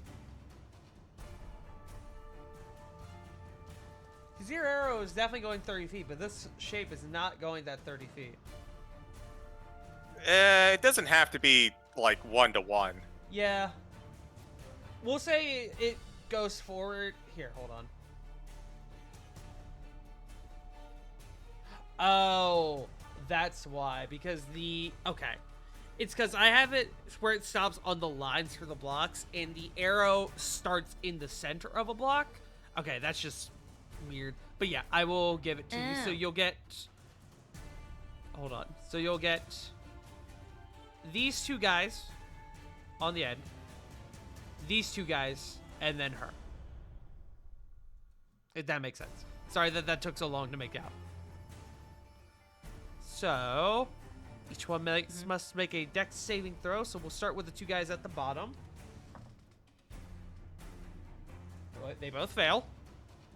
So we'll go ahead and make them prone.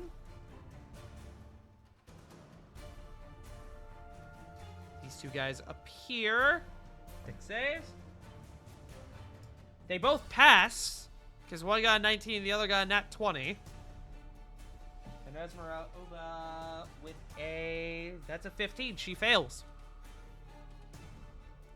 She will also go prone. So go ahead and roll that 48.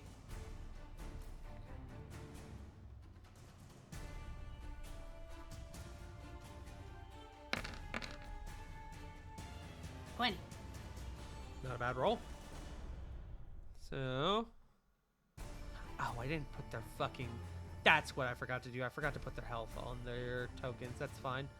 I can do this now.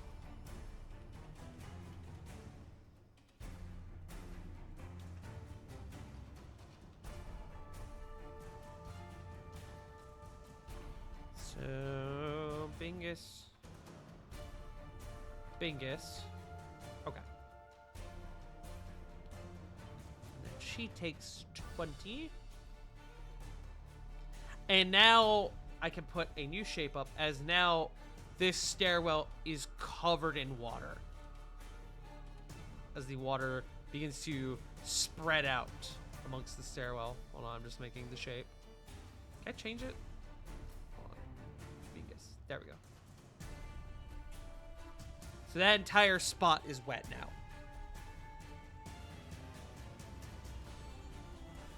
Right, is that your turn? You still have your bonus action, I believe. Chill, just in case. Okay. Alrighty. With that, Flit, it is your turn. Flit's gonna yell out to the party, "Can someone get Rovan?"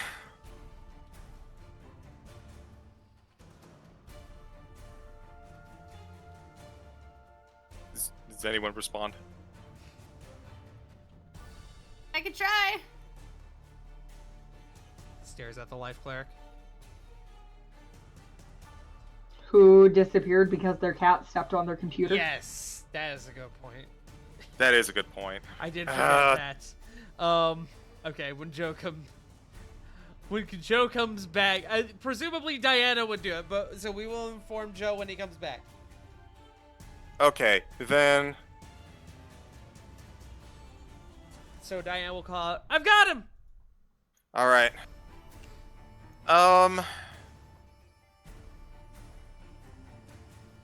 I've a lot of options right now. You know what?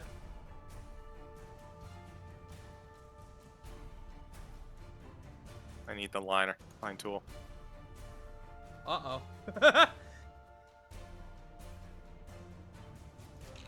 Yeah. Okay. 60 feet, huh? This is either going to substantially help the team, or it's going to get Ravon killed. Uh-oh.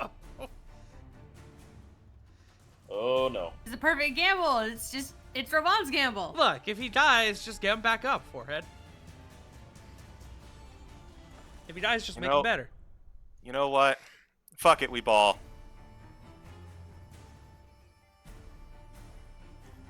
Flit is gonna look on over to Esmeralda, and she's gonna go,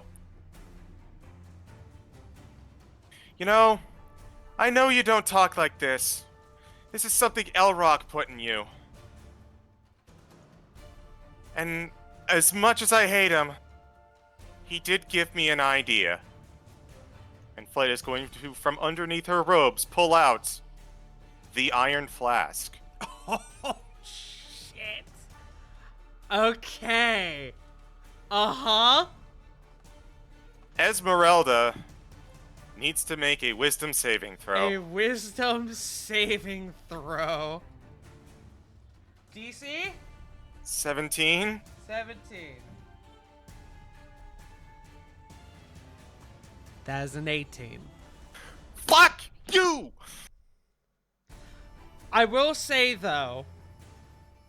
Oh, wait, no, continue. Never mind. I was thinking that the flask had a rule where you can only put, like, a demon or a devil in there, but I forgot that's what originally is in it.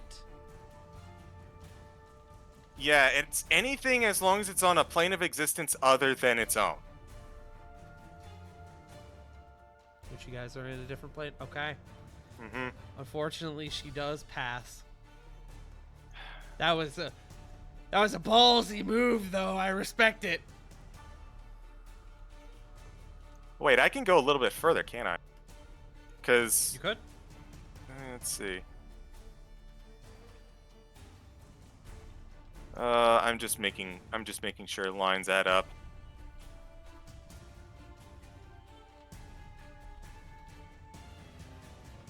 You know what? I mean, it's a bonus action. And, I know it's not, a lot. Uh-huh. It'll get him up. Yeah, well...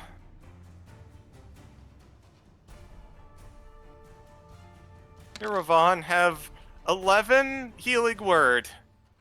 That's more than he had. Hooray! Ravon is back up. You are prone. And you have That's a fine. sword currently sticking into your chest. Ow.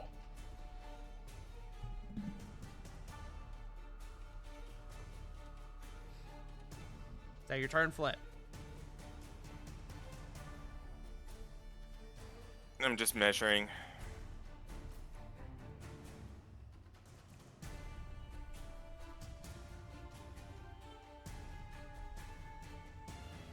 How do I cancel again? Whatever. Just click again? No, I tried and it just didn't register. She'll also use her last 5 feet of movement to pack up. Escape? I think you broke it. Delete. Can you click on the line by chance? Nope. Right click? Hmm.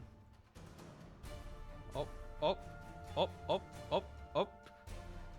Ah, I made a new line. I got rid of it. All right. Yay! Hey, opa.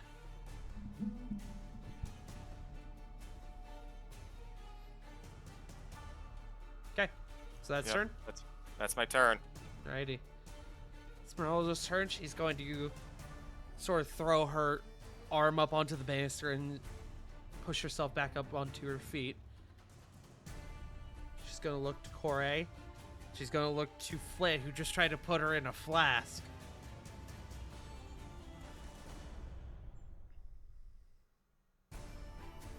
Just looking at these.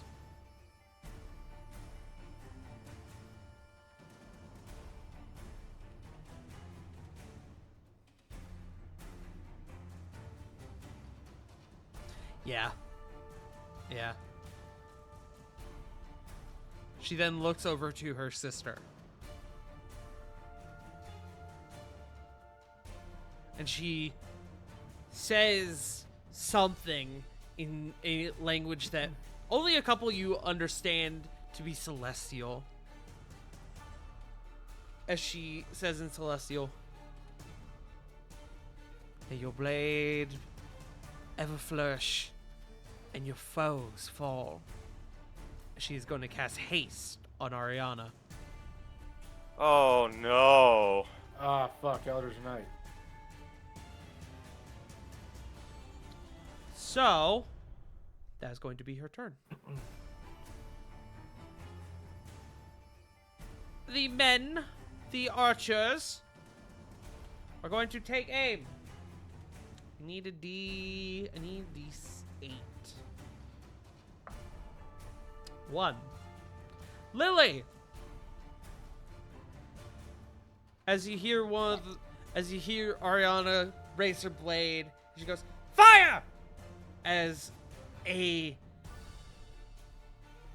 wave of arrows is sent scattering towards you. I need you to make me a dex save.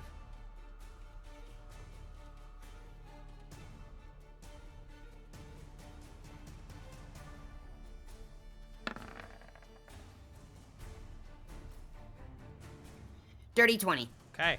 You're going to take half damage. You're going to take... There were 3 ones in that, Jesus. You're going to take 15 reduced to 7 piercing damage. Okay, and then with that...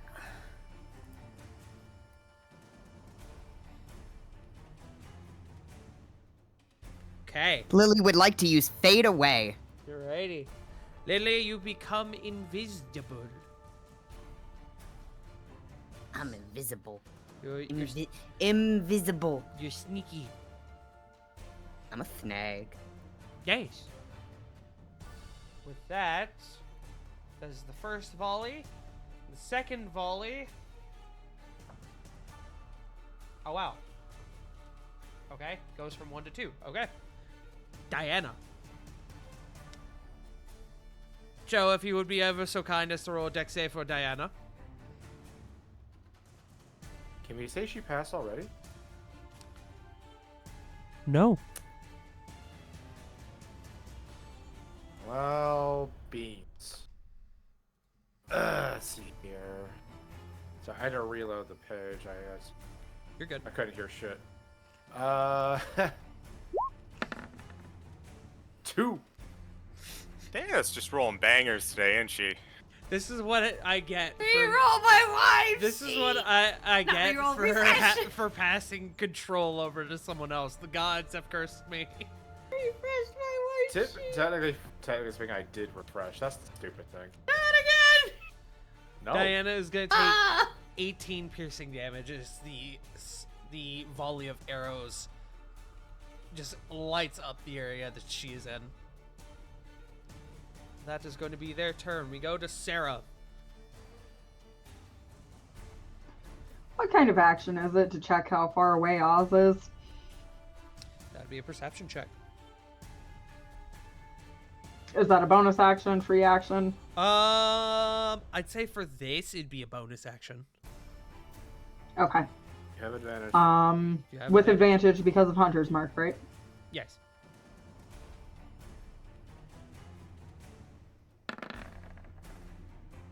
$22. Lord. He's quickly approaching. You can sense him. He will be here in 2 turns.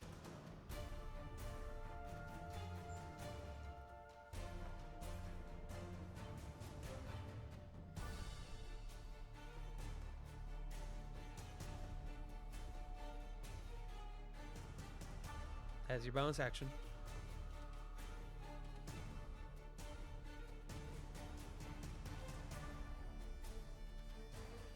Oh, I don't have anything I can do, at least for that, without dropping Hunter's Mark.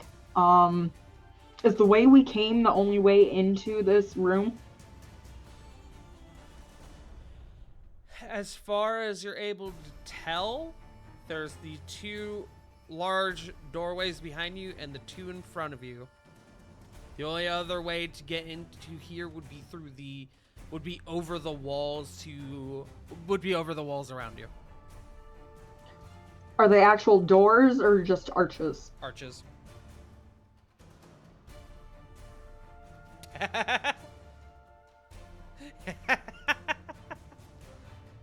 Uh-huh.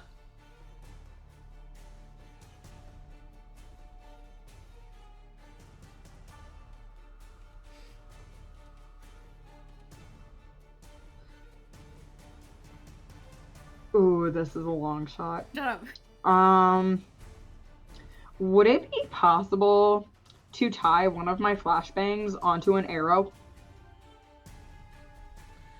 That would take a boat or a action to do.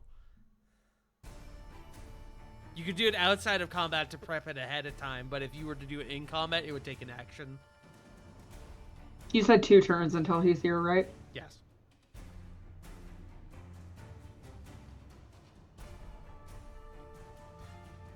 I'm going to tie a flashbang onto an arrow. Okay, that will take your action. That's my turn then. Sarah is watching those doors. Okay.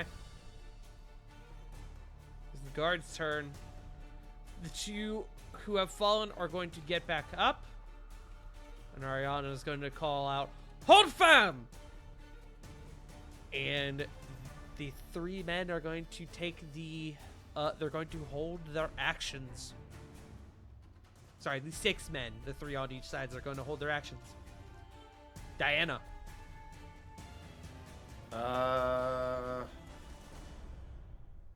There's a lot of.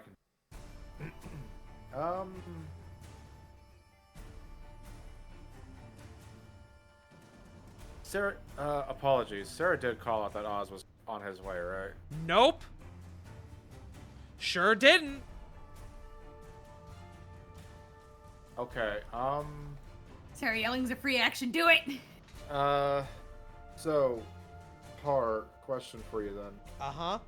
God damn it, Sarah. On the heels on the rod, is that like when you use it up, it has a chance of breaking kind of deal, or like what's the thing for that? There is. Hold on. Let me pull it back up.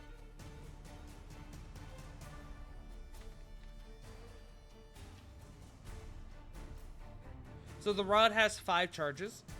While you hold it, you may use an action to cast one of the following spells from it: Heal, which expends 1 charge, or Resurrection, which expends 5.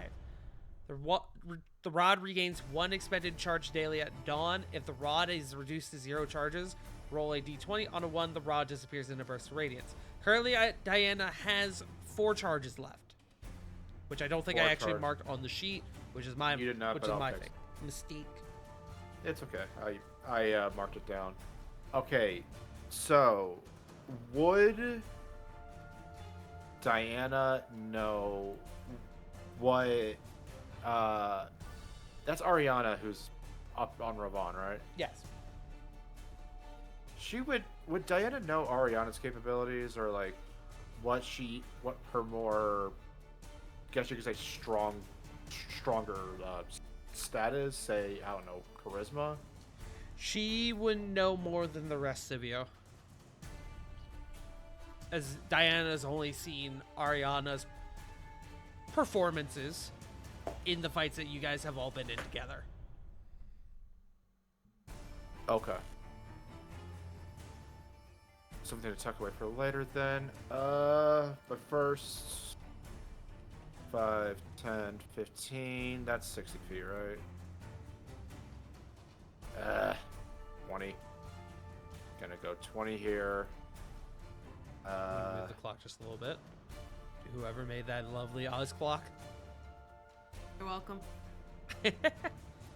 For some reason, I didn't see the second O. Clock. Well, like, oh shit. Or the O in clock. Or the C. That's what I meant.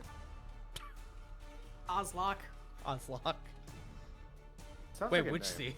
The second C. Anyway, Hold up. My brain cannot. Kluk. It would still say clock. Yeah, Technically.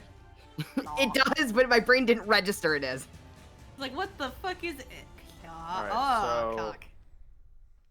As an action, Diana's gonna use a charge on the good old Rod of Res to do a heal on Rovon, so that's 70 hit points. Okay. As well as, since that's technically using an item, she could cast a spell too, right? You're casting a spell through the rod, so unfortunately, well, actually, Technically, it's not her casting a leveled spell. It's using an item. let me double check because I think we've had this discussion before. I believe so.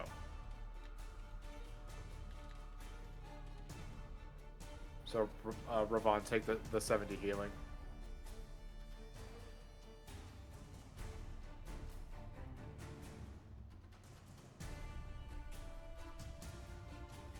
Take that bitch's ankle out. I had an idea, but unfortunately, I don't think it's gonna be any good. I've seen arguments on this, but the first one I saw was that the item, it's a spell from the item.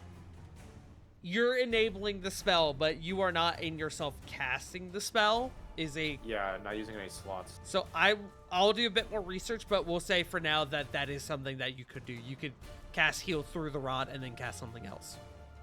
Okay, because bonus action, everyone's going to get a level 4 healing word, mass healing word. Ooh, like that. Don't Okay. like that. Okay. So that's 10 plus her, like, what was it, half her level again? Where is it? So Where it is 2 plus Plus a the healer. spell level. And Diana So- also gets that same modifier back. So everyone gets 12. No. 10 plus 16 back. So everyone gets 16 and Diana gets half, you said? Diana gets half. 2, 3. No, 4, Diana 5, gets 6, the 7, 8. Diana gets the bonus back, so the 2 plus spell level. 3, 4. So that's bonus, that's action, 20 feet of movement. Gonna stay over here. Okay. Ravon, you feel the healing energy course through you and expel the blade from your chest as your wounds begin to stitch over. Up to the top. Go ahead and bring the Oz clock down to 1 round. Weekly thanking Diana. Thank you, Diana. And as the top of initiative strikes again, there is a commotion as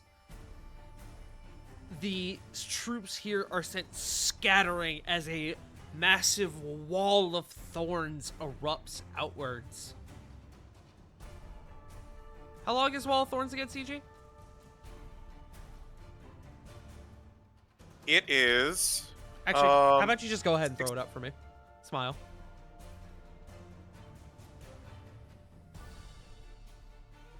Uh, 60 feet long.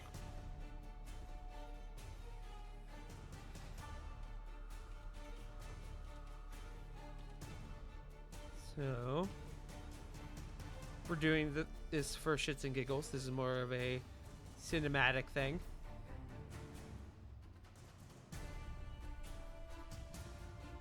We'll We'll put this here. 60 feet, you said?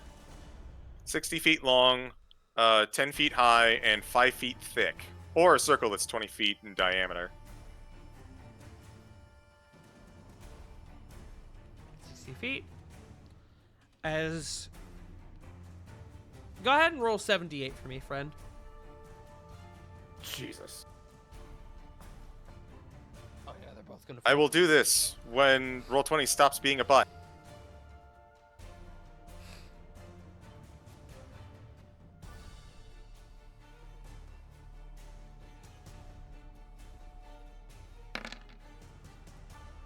Damn!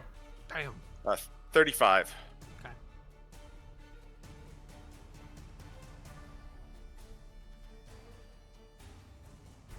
Just doing a bit of math. These two men here are sent scattering into the water and the fountain as this massive wall of thorns surges upward, blocking Esmeralda's vision to that side of the map. As from the door, you see a familiar individual poke out. One who is, it's ironic because it's almost like they're here. It's me! It is you! Woo!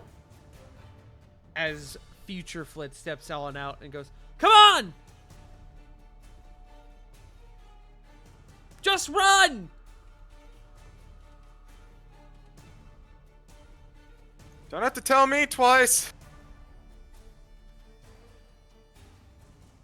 Lily, it is your go. Lily's gonna dash. Lily heard run. Lily's gonna run. Okay. I will have to cross the terrain in the center, right? Yes, which it just counts as difficult terrain. So basically, it's technically 5 feet wide, so you'll just spend 10 movement to get to the other side.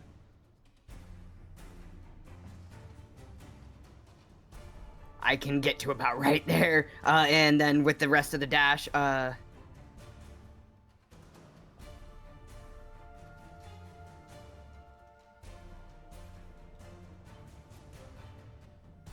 it's clear now, right?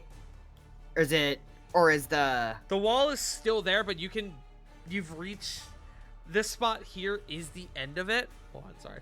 I'm on the wrong layer. This spot here is the end of it, so you can easily just go around it. Just don't go into it. Smile. Yeah, Lily will go around it. And, she's still invisible, and You're she's still invisible. gonna keep it that way. But I think it drops at the end of my turn. I believe Deal so, damage yes. of 4. To the end of your next turn. Yep. Yep. Okay, so that will drop. That's your turn, you said? Rovan. Rovan, you are currently flat on your back with Ariana standing over you, who is in the moment distracted by the wall of thorns that just erupted. Sweep the leg!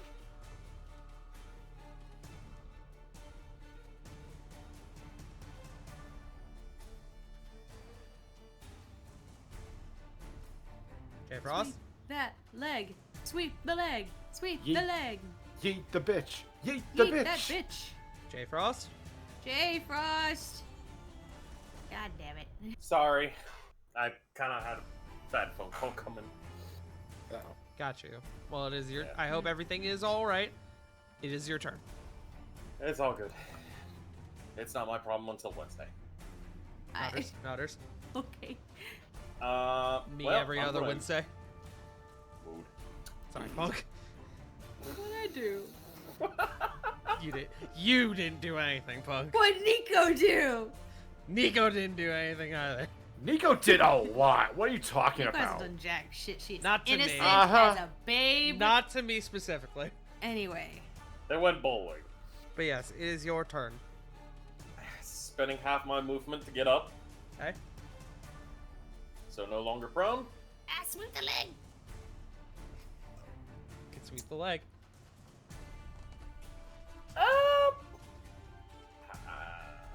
Fuck you, Nug. Shut up. Don't get over it. What? What Sorry. the hell? Sorry, Nug Ow. started licking my feet, so I pulled them away, and then he, like, whined, and I was like, get over it. Yeah, no, I have to shame the dog for that. Shame dog. But yes, continue. Fuck, I'm not great at sweeping the leg. Shit. Then bite the leg.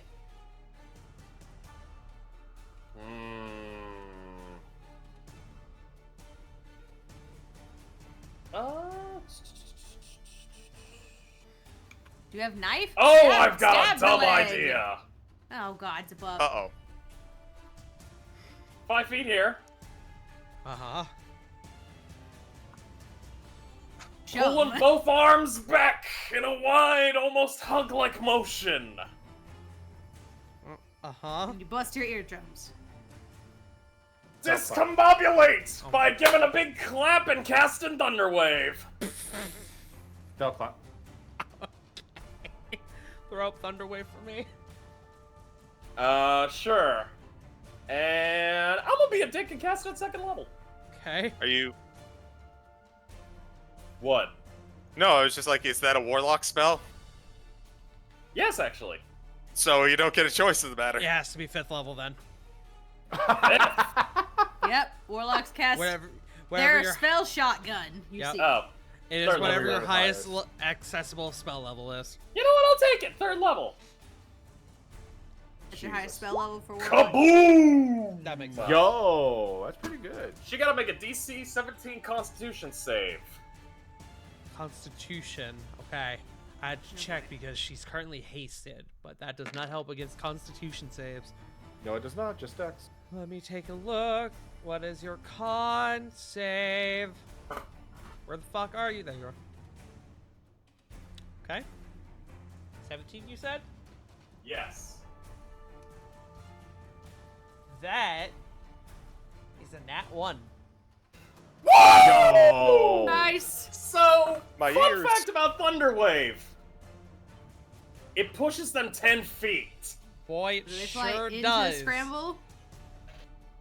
I don't think it's gonna go into the scramble, but I think it's Not just gonna that push her She off the will, ledge. she will fall 15 feet down into this area below.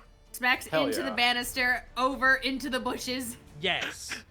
She just She fucking co- smacks against the banister, smacks against the bush, smacks against the banister, get like a ping pong ball. She smashes through the banister with the assisted momentum from Thunderwave. And I want plummets Okay. down. So I want you to 18. know. I'm pulling out my sunglasses to put on real quickly because I'm going to just say this. Looks like she's been Shut up. bushwhacked. That was even worse than I could have predicted. I thought you were gonna say thunderstruck, if I'm being honest. I did too. That's what I Yeah, thought. I- Yeah, that's what I thought he was gonna say. And then she Nah, will take, I gotta keep you on your toes. and then she will take Uh, an additional 3 damage from the fall. I have a question. Uh huh. What? Is she prone because she fell down the stairs? Ooh! Should she? She is prone because she failed her save on the fall. Yay. That is hilarious. Concussion. You're welcome. Wham! Ravon, this is the best thing you've ever done. I'm I've glad never I been nearly more died for proud this. of you. Is that your turn, I've never Ravon? been more proud of you. Gonna go 5, 10, 15, 20 to get future Flit and Minora. And I'm gonna be a real pain in the dick. Uh-huh. I'm actually going to use Rykiri's Storm ability again, but this time the opposite one. Uh-huh.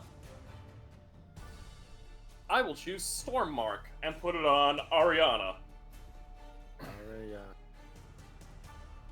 She now suffers from -2 to AC, suffers disadvantage on concentration checks, and takes an extra 1d6 thunder damage the next time they're hit. I should have specified that it had to be an enemy you see, but that's a fault on my part, and I will go with it. I love you, Tart. Yeah, I love you too, which is why I'm going to apologize now for what I'm about to do to you. What are you doing? It is Ariana's turn. Ariana, who is hasted, you say? Ah, shit. She passed her concentration check for haste, didn't she? She doesn't have it. She doesn't have one. Oh, fuck, that's worse! A reminder, she's not the one who cast the spell. Nope. Well, shit. On the plus side, she does have to get up, so that hurts her movement a fair bit. Oh, absolutely. That being said, she's currently got a 60-foot fly speed. So, even with that, she still has 60 feet.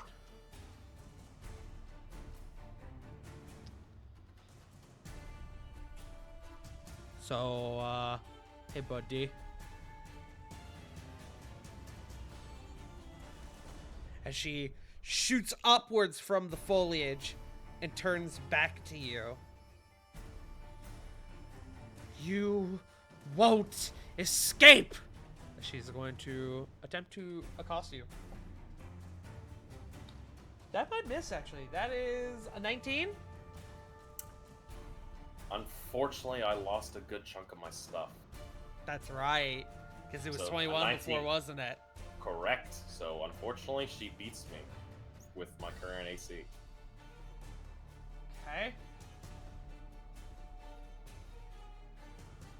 Go. 17 slashing. Okay. 10 necrotic. Okay. Hold on. Haste does not grant advantage on attacks, right? No, No. Okay, I didn't think so. that'd be busted to hell. Oh, yeah. Well, it's already busted as hell. That one won't hit. As Hooray! that is a 18. Because your AC 19, I believe. No, that will hit. That will hit? Are you factoring in her -2? She has a -2 to AC. Yeah, she has a -2 to AC. You're thinking Amos. Ah. Yeah, no, that's still gonna hit. She beats me by 1. Oh, well, good news. She rolled 2 ones on the slashing damage. So that is 9 slashing damage. Okay. And then another 10 necrotic. Okay. So that's attack 2. That will hit. That's 29. 15 slashing. Mm-hmm.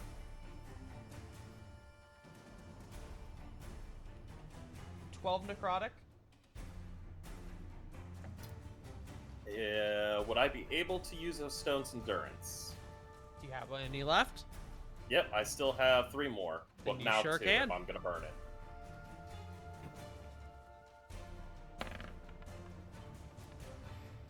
Whoo! 13. Okay.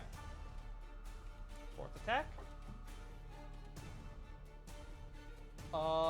That is an 18 again, which you told me before hits. Correct? Ooh, again, 2 ones. So 9 slashing. Okay. Oh, but then she Careless. rolled mean on her necrotic. Then 20 necrotic. Still up, but in pain. Hey. Doug is upset for you. She's got 1 more attack with haste. That's 17. Meets. Sorry, buddy. Eh, shit happens. That Doing is my job. 19 slashing. I'm gonna stop you there. I'm back to being down. Hi. As she erupts from the foliage and comes down and plunges the sword deep into your shoulder, you feel almost like your body is imploding, and you drop to the floor once more as the force pushes you down into the ground. But on the bright side, that was her last attack. That is her turn. Corey.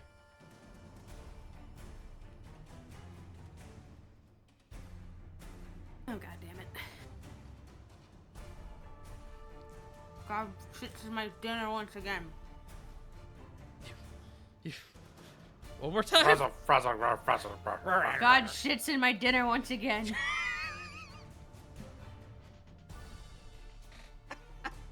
Hold on, I have to reevaluate what I was gonna do. That is my job.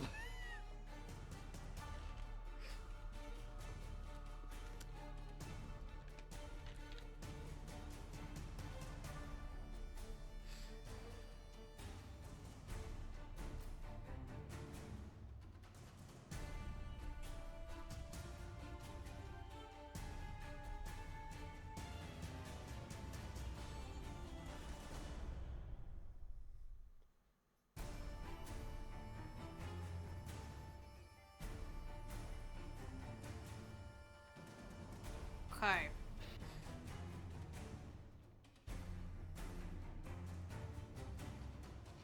Is Moonbeam... I have to make that... Hold on, I'm trying to see if it's a range. It is a range spell. So I have to use it from further away, correct? No, it just kind of summons in place. I'm confused by what you mean by you have to use it for. Well, like, a range attack, like, you have to, like, do it away or, like, you'll get disadvantage. Right, it's an attack, but Moonbeam is the same. Moonbeam is not the same way.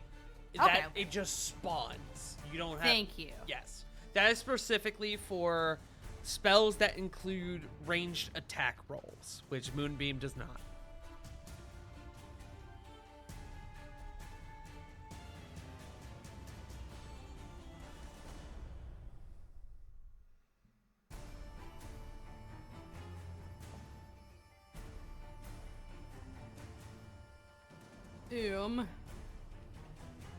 May I use a key point to dash using my bonus action? Uh-huh. I'm listening.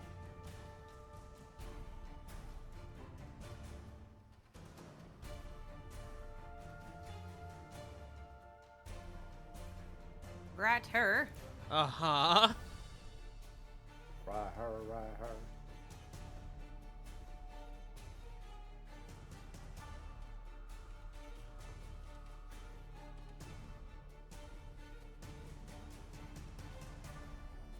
Hold on. God damn it, where is it?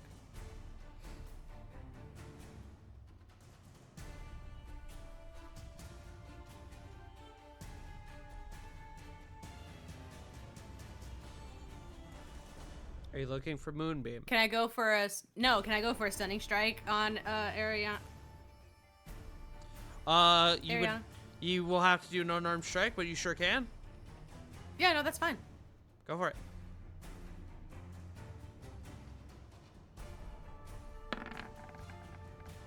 23. 23 will hit. Roll damage and throw up your stunning strike for me. 7. 7, nice. So you do this sweet jumping spin kick that kind of pushes her away from Rovan as she's about to plunge the sword into him again. So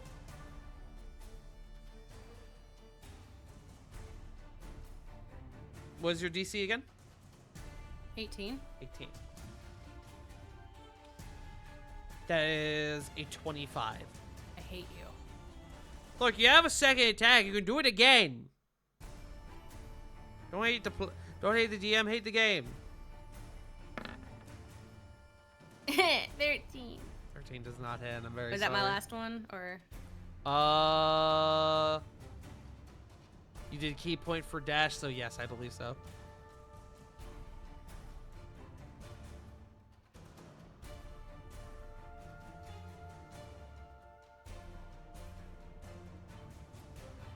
So you come over and you do this sweet spin kick and collide with the side of her head, and you sort of rattle her for a second, but she is able to stave it off. And as you go for the second hit, she quickly brings her arm up and blocks your strike.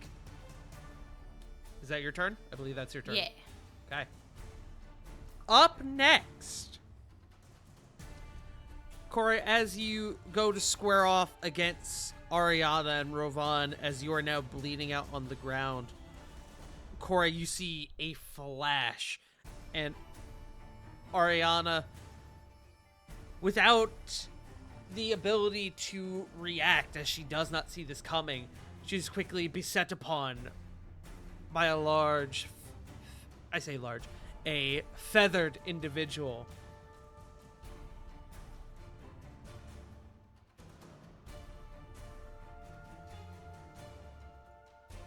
As Amos joins the fray. Hey, let's go! Da boy! Airborne! Doll boy. He's going to make some strikes. That's a natural 20! Let's Fuck go! yeah, bro. Let's go! Bird So- up.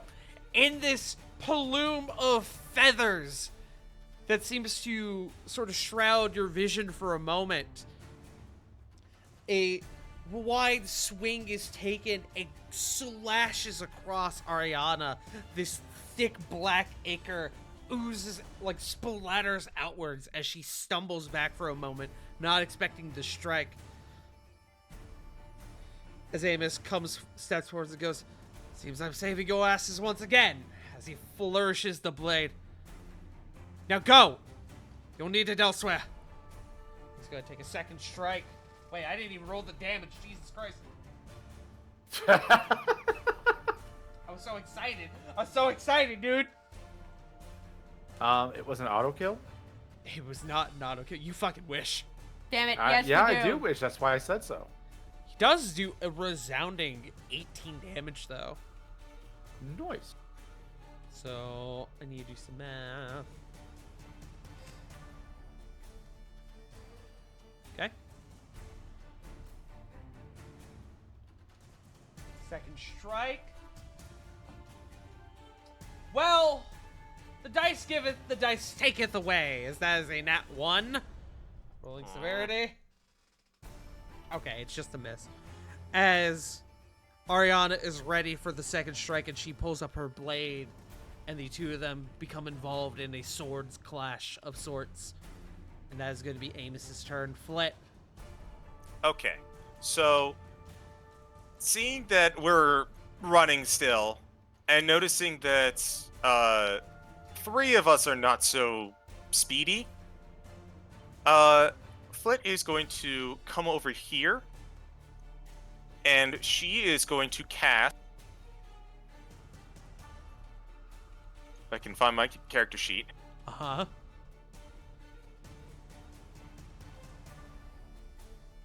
If Roll20 has been hating me all night. It's like crashed on me 2 or 3 times. Oof, I'm sorry.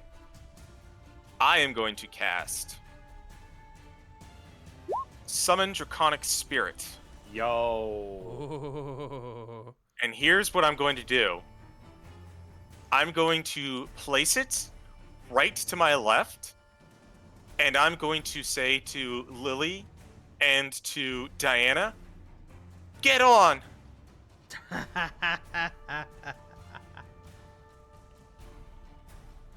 Give me 1 second.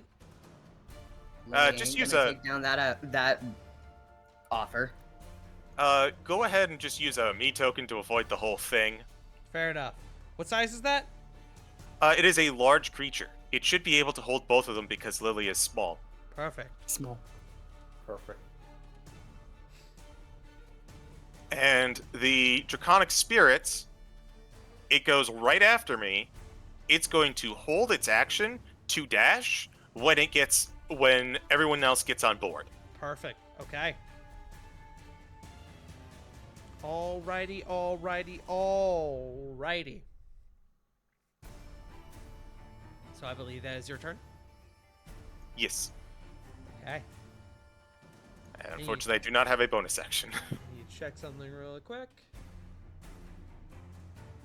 Perfect. No, she would do that. Okay. As Esmeralda begins to sort of look over the wall, look at the wall, and begins to plot what to do, Rovan, you feel this. Well, you don't feel much of anything, but those around you would see that Rovan is beset by radiant magic. And Rovan, you once again, you open your eyes and take in a deep breath as you are hit with the heal spell. Yay! Oh, I keep seeing lights. As Diana enters the fray. Yes. Oh, fuck! You all got 2 life clerics now. Esmeralda. I am currently imagining a heavy with 3 pocket medics, and Rovan is the heavy right now. He needs it. And I hate then to see the medical bill. Esmeralda, with this large structure in her way, is going to cast Dispel Magic on the Wall of Thorns. She's going to have to roll for it. Oh, that'll do it. Does Amos counterspell? He can't see her. I can't Shit. wield to make that DC higher, can I? No, you can't. I cry. I like that idea, but no, that's not a feature that you That's can do. okay. That'd be pretty awesome. That would be pretty cool. Unfortunately, in this regard, I don't think it would matter as she got a really high roll. But That is fair enough. with that, the Wall of Thorns goes down. Nugget is pissed about it. With that, the archers are going to take their turn. At least As- the archers even. They see the whole ass dragon. And they're going to take fire upon it. I need the dragon to make me 2 deck saves, please. Which, Flint, you're on the dragon, aren't you? I am not. You're not on the dragon yet. Nope. Okay. I am preserving the dragon for everyone else. Okay. Doing some math. Give me 1 sec.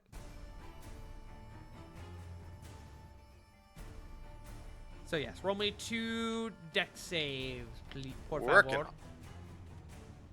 favor.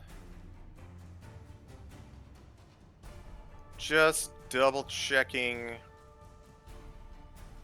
Yeah, it is just flat.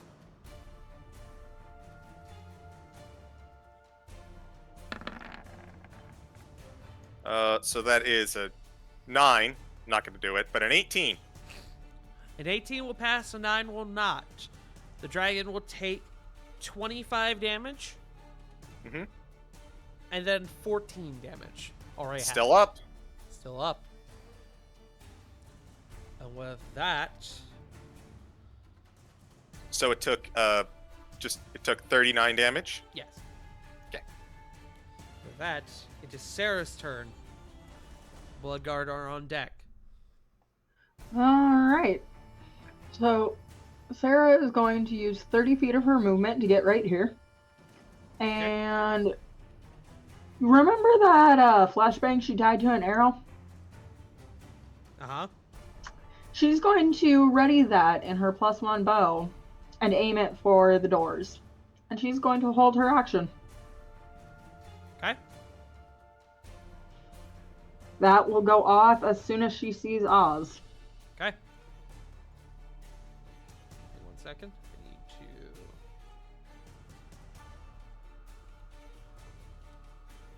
What's the range on a longbow? A lot. How much is the lot? Let me look at the 150 feet. This is actually a short bow. It is.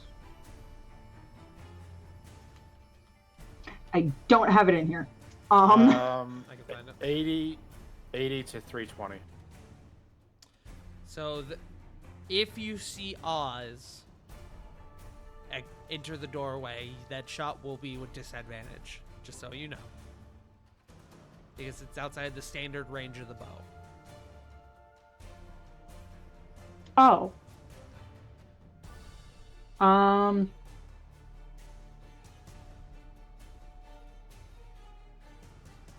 Shit. How far would I need to move? You'd have to. Can I take that my- door would have to be within 80 feet. Hold on a second.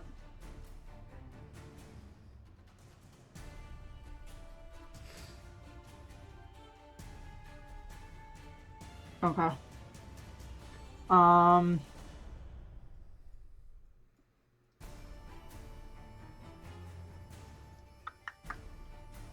That's fine.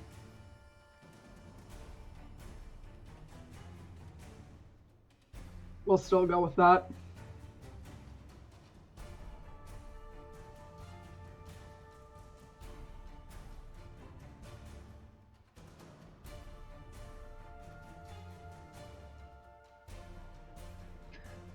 I'll just keep that as my plan. I'll take the disadvantage. Okay. Then we move to the Blood Guard. These three gentlemen over here are going to dash.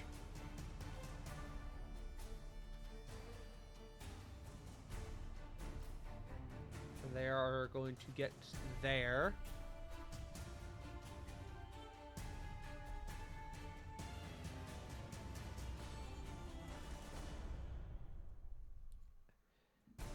And then Ariana will call to them. Break formation! Cut them down! And this guy is gonna stumble out of the bushes. And then these three are going to encroach upon your group. So here's how this is going to go. Where's my stat block? There we go. So 3 attacks on Sarah. Just tell me what hits and what doesn't. 9. No, that doesn't. 24 and 23. I believe those two hit. Those two should hit. Let me check. Uncanny dodge. Actually, this On guy at least will one be of them. here because I get to then be mean about this. Smile. So you're going to uncanny dodge the first one? Yes. Ooh. Let me. I'm also going to. Ooh, wait. Shit, those are both reactions. Never mind. Okay, so with uncanny dodge for the first hit. Ooh, that's mean. It is going to be 25, half to 12.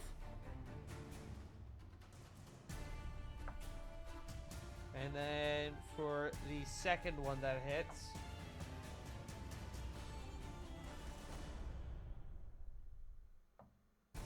It's going to be another 20. 3 attacks on Lily. That is 14. That is 17. That one is 21. Miss. They all miss. Dope. And then on the dragon. That's a nat 1, rolling severity. Please drop your weapon. He just Please break missed. your I'm bow. sorry. Please fall on your face. Second attack. That is a 15. Miss. So what would they have to roll to just eat shit? Like just like fall. So what I'm doing on severity is that if they roll 10 or below, something happens. Usually it's either, depending on the worse, the lower they roll, the worse the outcome. Mm-hmm. So the funnier it is. Yes. That last one's a nat 20. Yeah, of course it is. I know, I'm sorry. I can't have good things. Yeah, I'm sorry. Roll 20 keeps us humble. It's not roll 20. Yeah. He's doing it. Oh, Yeah, it's Tart that keeps That us one humble, is then. that Fuck one you. is on me. So Yeah, humble as it fucking lifts all of our rolls. the dragon is going to take 39 damage total. It's down. Damn it. Righty, dragon is down.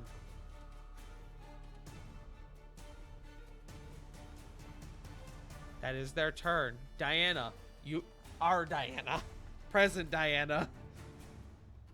Well, time to go to plan A. Hey, Tar. Hey, what's up? Something I feel like Diana would probably prepare for something along this line. Would it be okay to switch out a 5th level spell for another one? Whatever she has currently prepared is what she has. I'm very sorry. Nah, that's cool. That is unfortunate for me. Although I am curious as to what you would have swapped for what. Here, I'll just DM it to you. Okay. So... Tears. That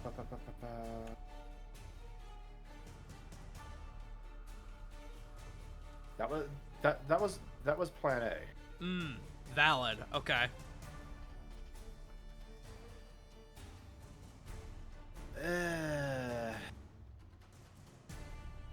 How easy is it to climb up this wall again? Not. Is a straight jump is a athletics or acrobatics check. Yeah, Diana's not doing that. Am I wrong? Diana is. She's got a lot of intelligence and a lot of wisdom.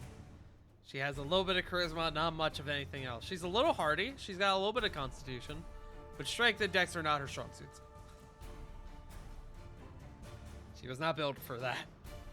She was built for the books, not the hooks. 30.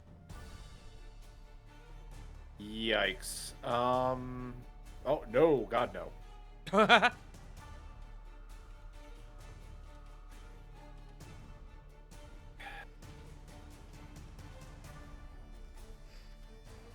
All right.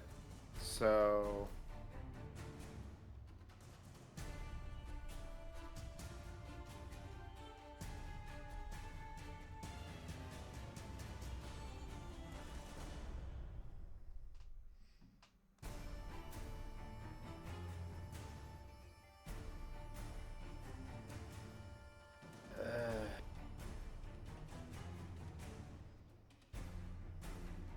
man, Diana, you have like no movement spells, do you? She's the healer. I mean, She's fair. the reason Rovan is currently still alive. 15. This man went from teleports out the ass to the life cleric. He's having whiplash. A little. Listen. I'm so used to solving every problem of I grab Diana, I get the fuck out of there. I poof and leave. I say fuck you as I drop this bird in front of you. Anyway, 30 feet there. Oh god, that puts me within line of sight.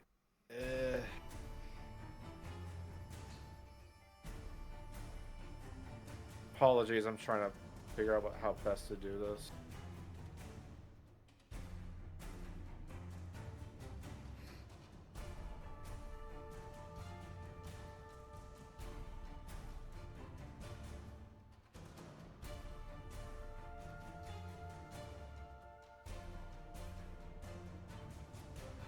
there's no way in hell she'd use fucking not channel divinity, called divine intervention.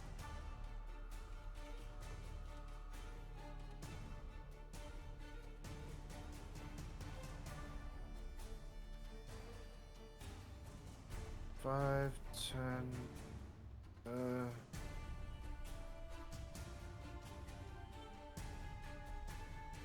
I am so sorry for holding everything up.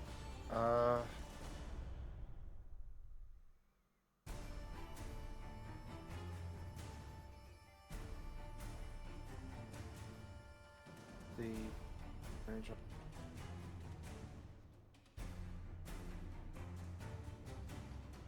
fuck my life. Okay.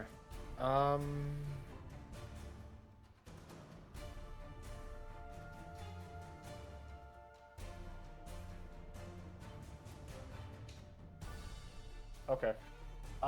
She's gonna go ahead and cast Enhance Ability Cat's Grace on herself. Okay.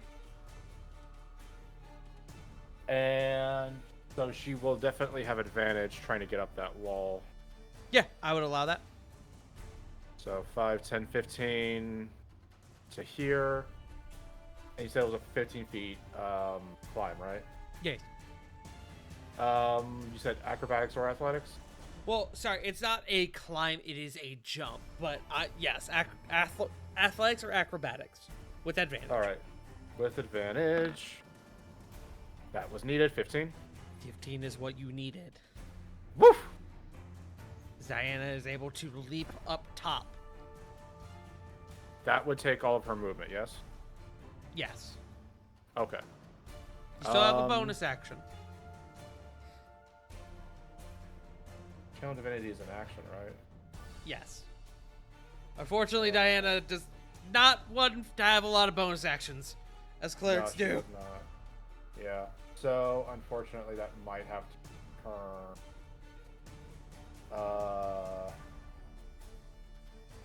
She will definitely try to, like, huddle down behind the barricade to keep out of line of sight from the archers. Okay. Alrighty. That is turn. Apologies for the delay, everybody. You're good. And at the start of the next round, the doors... Not the doors. Appearing in the corridor behind you in the archway. There you are! Kill yourself! Why is it 30? Because he's a rogue! Kill yourself! He's a rouge girl. Sarah, go ahead and make your attack. With disadvantage.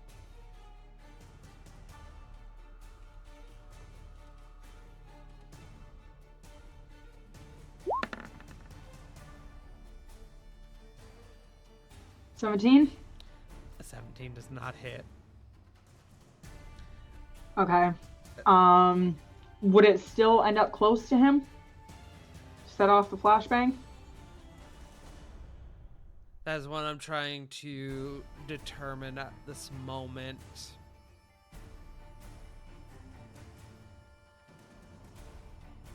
I'm having to pull up a sheet again. Sorry.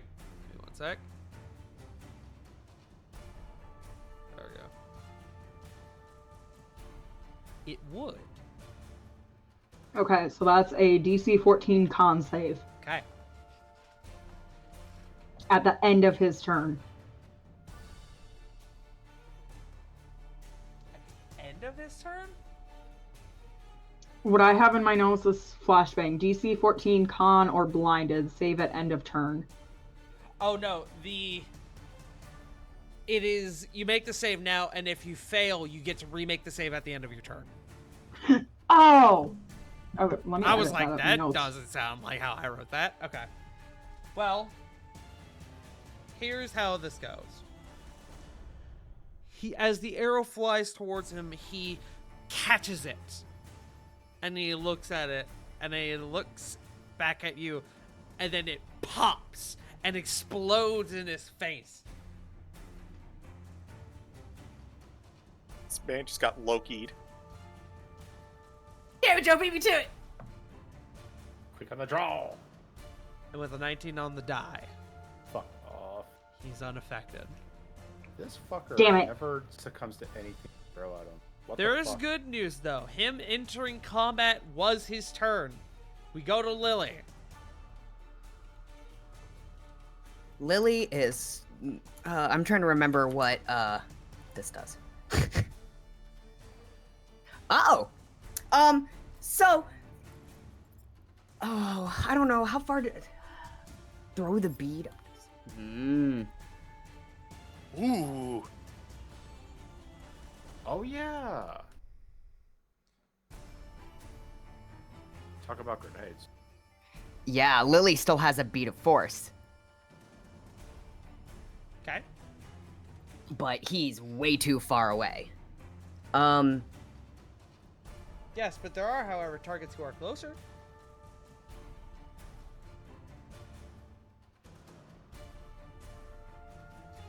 Yeah, but the targets that are closer are also surrounded by people.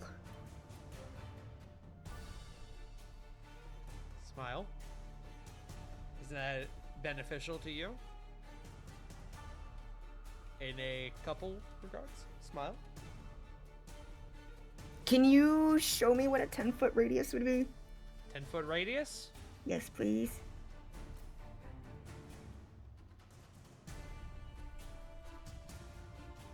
Boom.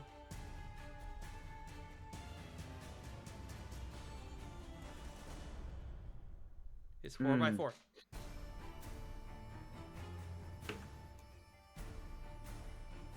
And it wouldn't like I could clearly throw it over these guys, right? I'm not gonna fucking hit the person in front of me. Yes. Okay. I'm gonna do it. Lily's gonna use the bead of force. She wants to put it right there. Okay, that's a 50-foot throw. What is your strength mod? Or was your The strength score? modifier? My strength score is 18. Okay.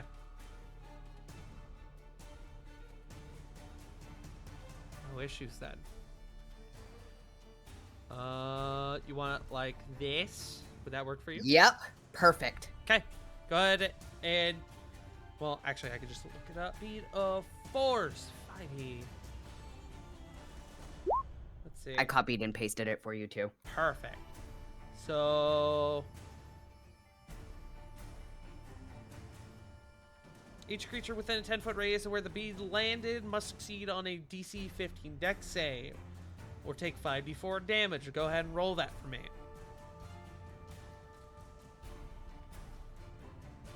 As the bead lands in the middle of the group of them, and Esmeralda goes to shield herself. So it's 5d4? Yeah. 5d4.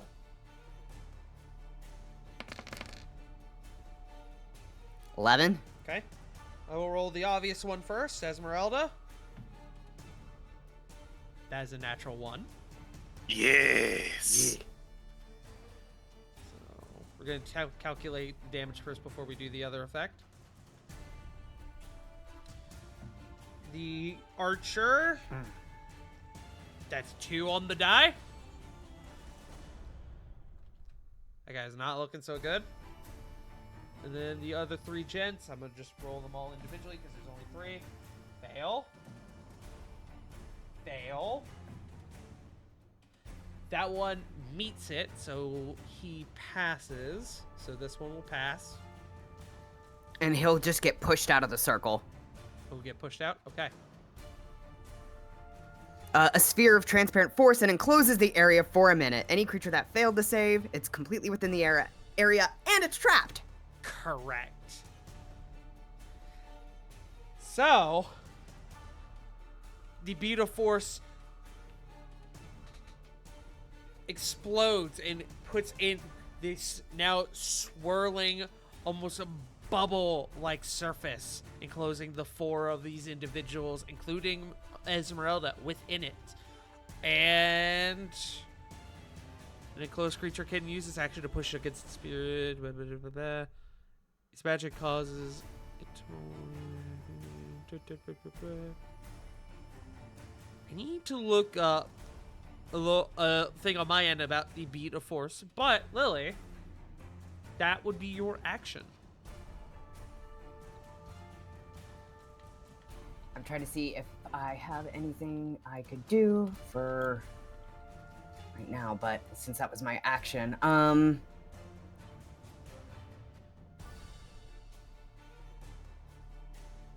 yeah, I think that's my turn. Okay, that makes sense. Okay. Yeah, no, that makes sense. It's basically a wall force. Okay. Love it. You said that's the end of your turn? Yes. Okay. Ravon, you're back up again. Am I prone or? You are prone still. I didn't give you the prone marker. It's all good. Just want to make sure I'm.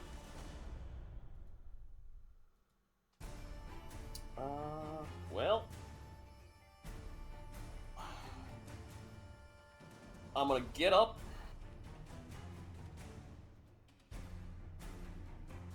Look at the future friendos, and quietly ask, "Do you have this?"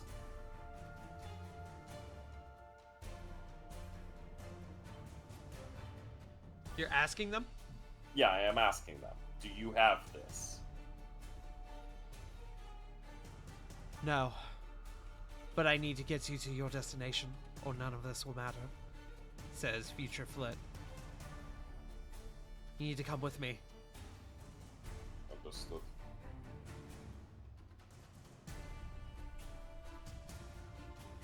Do you need me to block, or buy you some time, or do you want me to just run? Amos calls out, "Go!" Nods. Looks over to Koray. All S. We cannot win this fight. And half my feet in movement to stand up. Action disengage. Using the remainder of my movement to get off the map.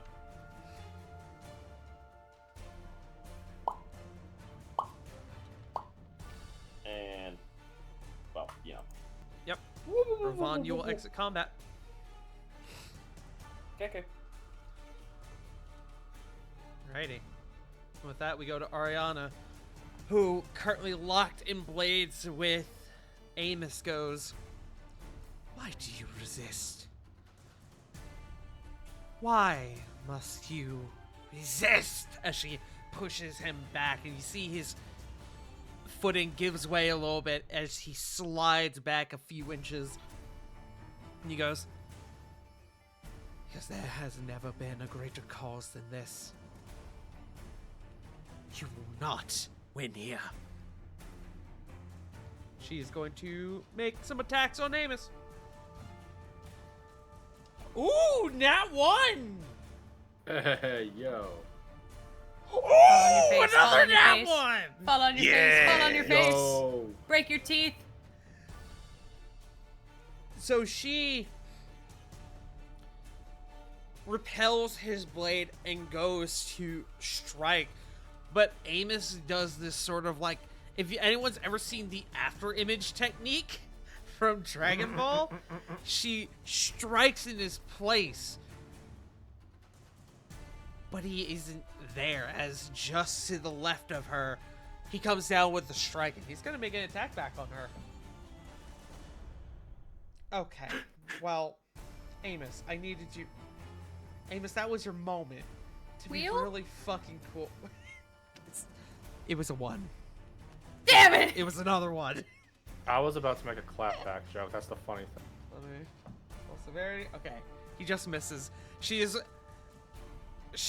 is able to sidestep, and the blade comes down, but she is taken by surprise. She is taken by surprise. She's going to continue.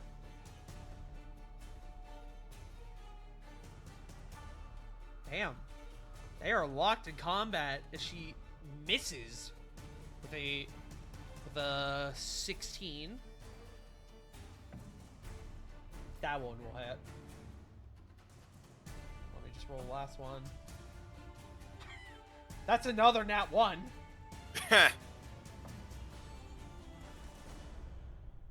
Okay, that one is just a miss, though. So Amos only taking 1 hit. Slip a disco. That's so good. It's a Oh, wet noodle shit. fight. That is a nasty blow, though. As she does get Amos with one solid swing, and blood kind of comes up from his lips. Or his beak, rather, I should say. I ain't dead yet. And that will be... Oh. She's hasted. She has one more. Okay, that one will hit him as well. Amos is pretty beefy. Okay. Not as bad as the first one, but still pretty significant. As she flourishes the blade again and seems to cut him across the other direction. And he sort of stumbles in place for a moment. But he stands firm. And he takes it. Corey, it is your go.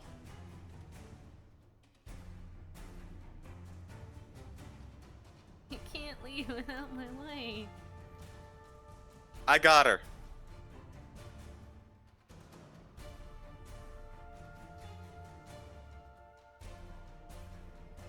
You realize if you don't, I have to kill you. I got her. Okay.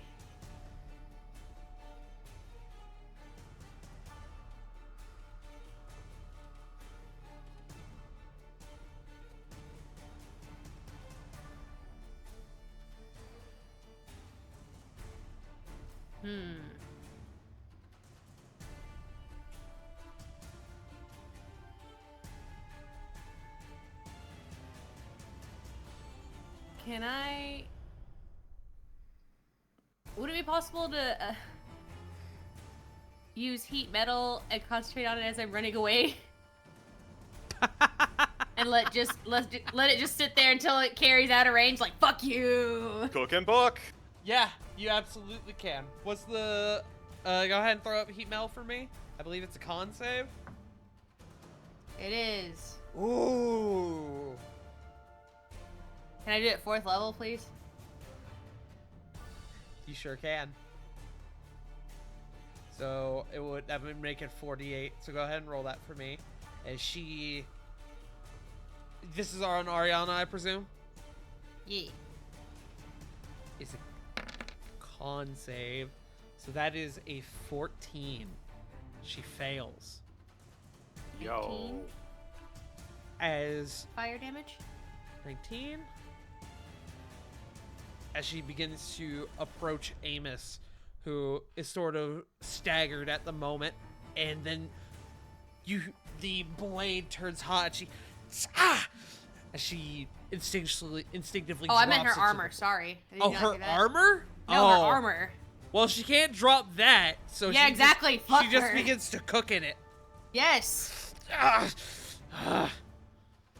And Corey's going to give her the double birds as she leaves. Okay. Triple birds because Amos is there. She is going Ba-dum-bum. to make an up attack on you. With disadvantage. That is a 18 to hit. Meets it. Okay. So you will take the damage, but you will still get away. So 16 slashing.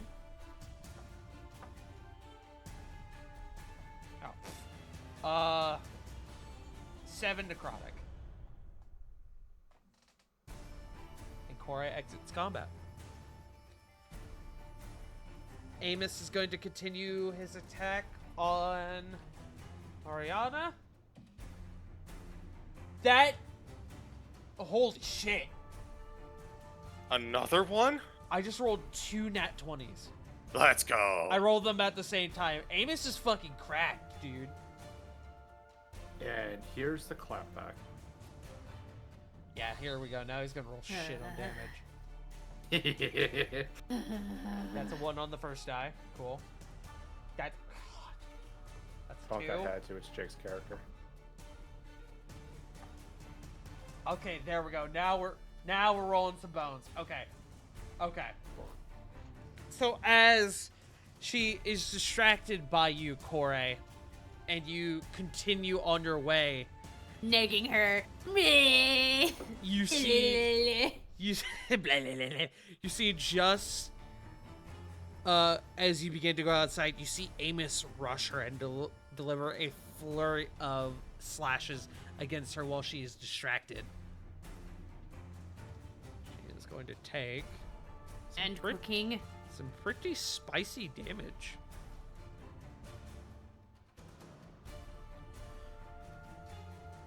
Alrighty. That's him. Flit. Okay, so Flit is annoyed that everything is kind of sucking, but What a she move. has another idea. Uh-huh. She's gonna look over to Lily and Dogs Sarah. when they see a vacuum cleaner. She's gonna look over to Lily and Sarah. I can trust you guys to run.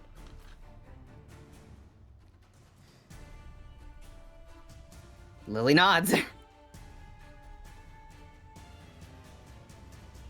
And I guess Sarah. All Sarah's just gonna throw a thumbs up. right. I'm gonna use my free cast of Misty Step. Okay. To get to here. And I am going to hold my action for Diana to get on my Broom of Flying. Ooh, okay. The broom will dash with a fly speed and get as far as possible. Sounds good to me. Okay. We come to future Diana's turn.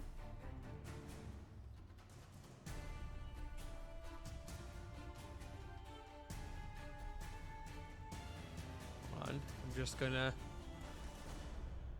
You realize I closed her sheet? Fucking whoops.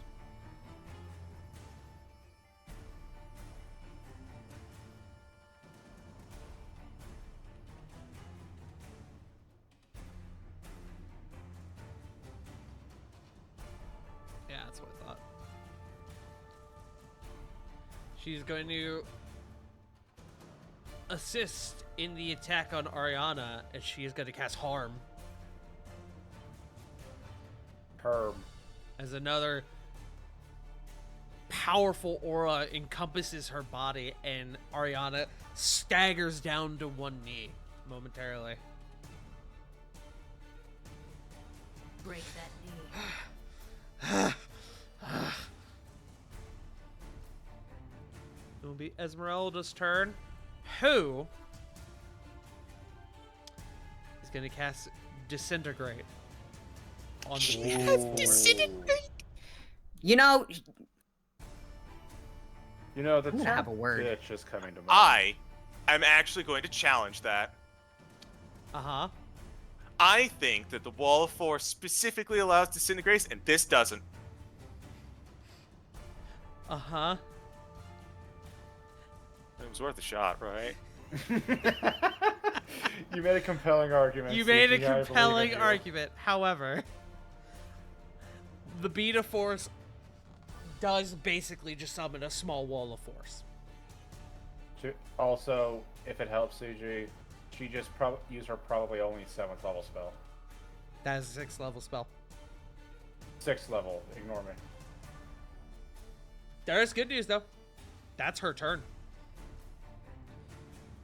Next are the archers. This guy's going to climb back up. Out of the fountain, sopping wet with armor. I'm going to take aim on the group that's still approaching. Let me roll. There are 4 of you.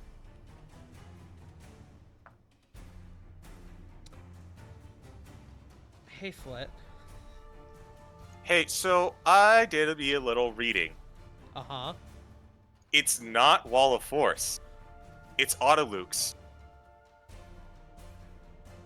Oh? Autoluke's Resilient Sphere. Nothing, not physical objects, Really? energies, or other spell effects can pass May through I the barrier. have a reference? I'll just copy paste real quick. Never mind. Siege's got it. No, I meant, can I have a reference to where you're reading this from? All right, I'm not finding like official sources. It is, however, on a forum. So if you want to disregard it, I'll allow it. I'll allow it. I mean, I have to accept it. Well, let me look.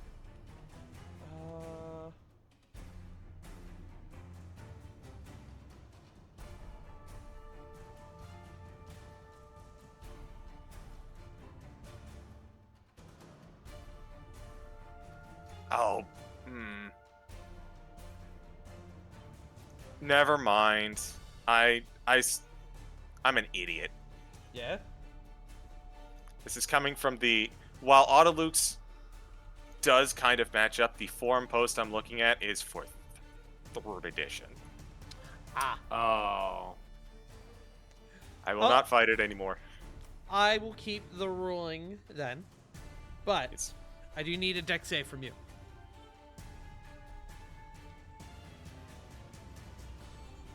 Oh, well, that's not too bad. that is a 21. Okay, you'll take half, 20 reduced to 10. Second volley. That is going to be on Lily. Lily, I need a deck save. A deck save, you say? A deck save. By the way, I know we have gone overtime. Once combat ends, we will be wrapping. Sounds good. 24. Oh, good. 24, okay. 21 down to 10.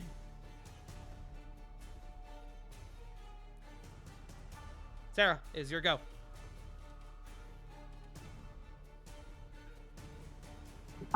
Hey Tart, Uh-huh. what's the range on Wind Needle? I don't know. Wind Needle is a longbow, so however long a longbow is.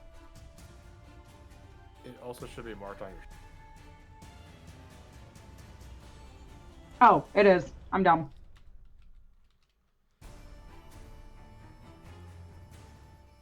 Is 150 to 600.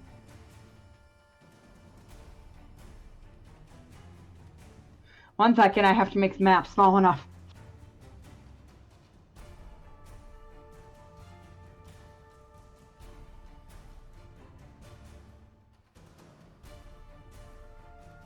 Damn it, just out of range. Okay. So CG wants us to run. Hey Lily, are you okay with me picking you up? Lily's expecting to need to get the fuck out of there, so she's not gonna complain. Okay, Sarah will pick Lily up. And I need a little bit of clarification on this. Uh-huh. With cunning action, I can use a bonus action to disengage. So would that mean I don't provoke op attacks by anyone? Correct. Okay. That being said, if you're going to pick up Lily, know that... What is your strength?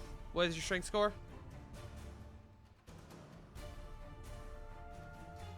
Because you are picking up a whole person. It's a 2. That is your strength modifier. That is a good enough answer. If you pick up Lily and move with them, it will be half movement.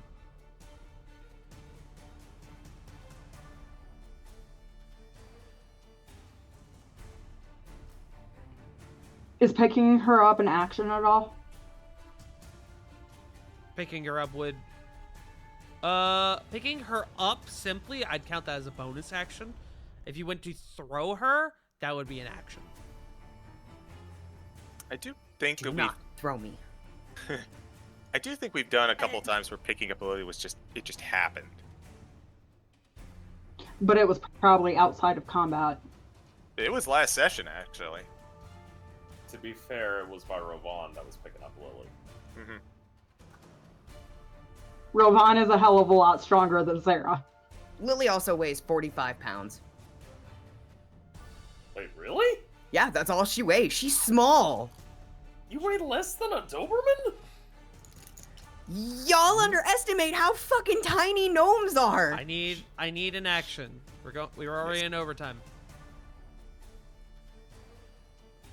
All right. Sarah will use bonus action to pick up Lily, and it won't benefit me much, but I'll use an action to dash, and that'll get me my full 35 movement, right? Should. Okay. So I should really know how to eyeball this by now.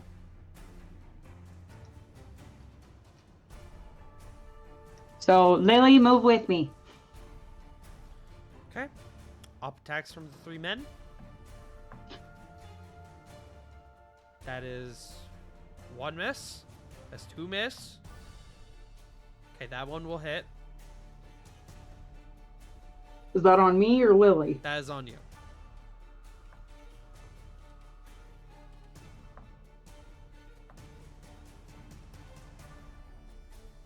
You're gonna take 13 damage. Is that your turn? Yep.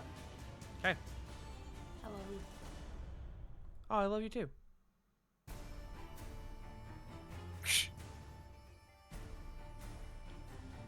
Alright.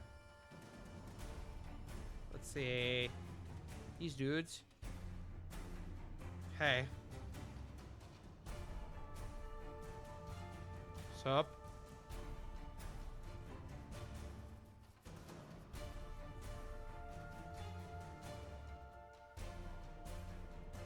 Hello? Sarah, I need a athletics or acrobatics check as one is going to attempt to grapple you. As they are now dropping the tower shields. All right. 30. Okay? You are easily going to beat him.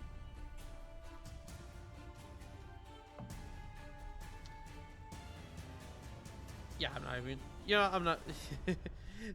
I'm just gonna make it easy. These 3 men attempt to grapple the 2 of you to try and stop you from moving, but y'all together are able to shake them off. I'm not gonna bother. However, I didn't mean to skip that. However, the 3 up here are going to start taking swings. That's a nat 1. Okay, severity. Okay, Slip that's and a fall. 2. Slip and fall. He falls flat on his face. Pratt falls. Does it Pratt slide down the falls. stairs? I was gonna say tumble down the stairs. He's up here, so no. Do it. Damn it! Be Uh, schlumps. It's a win. that is a miss on Amos. Break some teeth, bitch. There's another miss on Amos. That one will hit Amos. Menacing little whisper. I came with great things. Shite damage though. like Holy torture. shit. Don't do that. Okay. You good, punk? And then one more. Some attacks on Flit. Flit, what is your AC again? 19 flat. 19. That will just barely miss. That one will hit. That one will miss. Okay.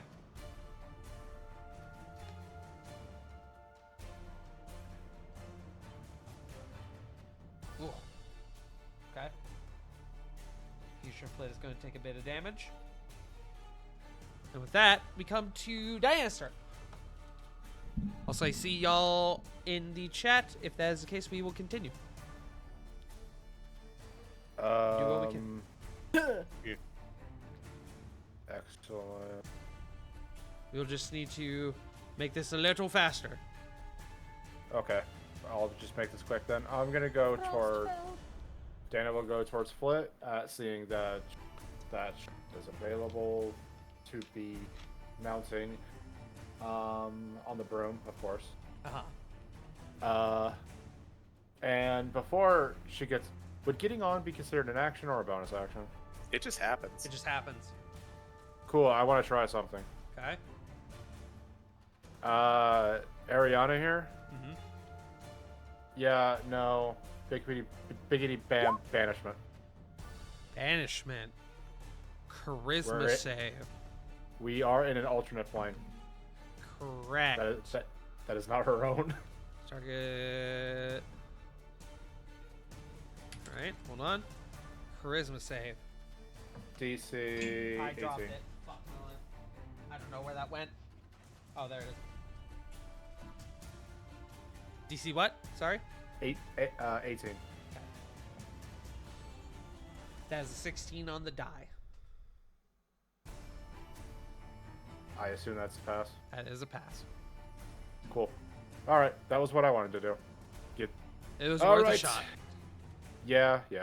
All right, Flit, let's get the fuck out of here, as Diana has always said. That's how she sounds. I don't fucking know. It's not my wife. I know. Wife, I what know. happened? Is Diane wearing a mustache? She The somehow two of grew. She somehow grew a beard and is carrying a stogie. The two of you fly through the door and next to combat. Up next, Oz. Drown him in the fountain. Who I'll do that next time. is able to do that. Hold on. And then he has that ability, so he can go to there. That will be his turn as he is rapidly approaching your location. Lily. Lily's being carried, right? Yes, unless you choose to not be. Yes, she is. Yes. Not Lily can't really do much, so I mean, you could just get off and run. Good. You're more than welcome to jump away from me. I won't say it costs any action to just break a friendly grapple. Dive between the archer's legs. actually, yeah. Lily's gonna scramble out of Sarah's grasp. I want to use. Oh, which one is it? This is the problem with having so many. It's the one that lets me just keep running. It adds it while I'm running, and not until I'm done running. Fancy The footwork. AC one. Fancy. Or evasive footwork or whatever it is.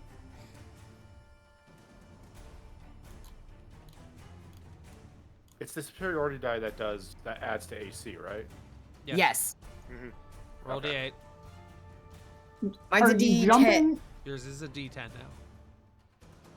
Are you jumping or just getting down? Just getting down. Okay. Roll D10.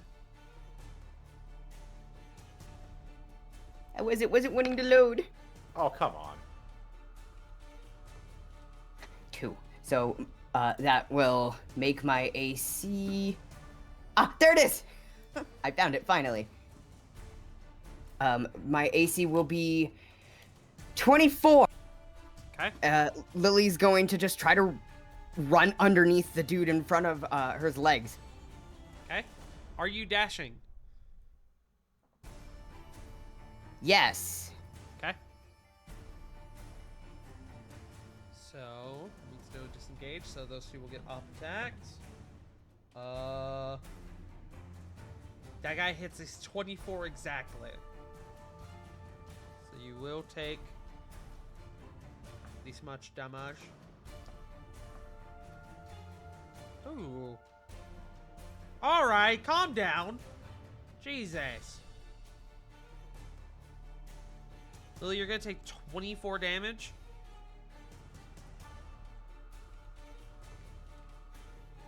Okay. The other guys missed though. That's good. Then these 3 men are not going to be able to swap to their swords in the time it takes you to get past them. So I'm not even going to roll for them.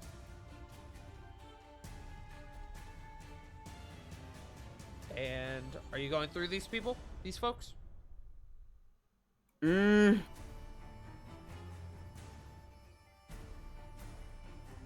It's gonna risk another op attack. It will get you out of combat, though, with the rest of your movement, if you're dashing.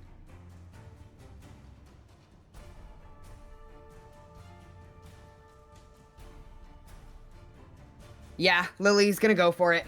Okay. That first one will have disadvantage. As in that one, he becomes more prone than he already is. He's in the earth. He is in the earth. He's no clipping into the back rooms now. That is a 21 to hit. That won't do it. Miss. Third. That is an 18 to hit. All right. You slide. You power slide under everyone, and you are able to escape from combat. Where did your token just go? Bring your token back so I can delete it.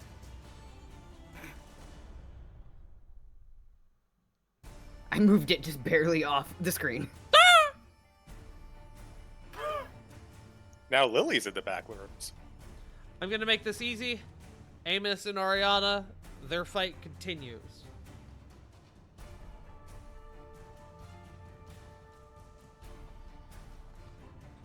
Diana is going to cast. She's gonna use another rod charge and do heal on Amos. Because Amos is hurting. Esmeralda. Need to check something.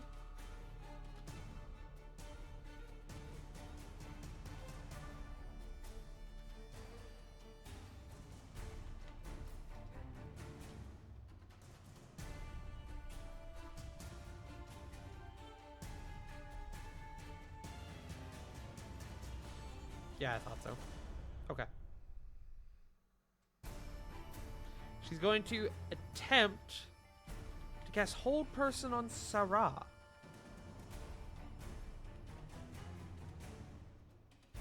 So Sarah, I need a Wisdom save.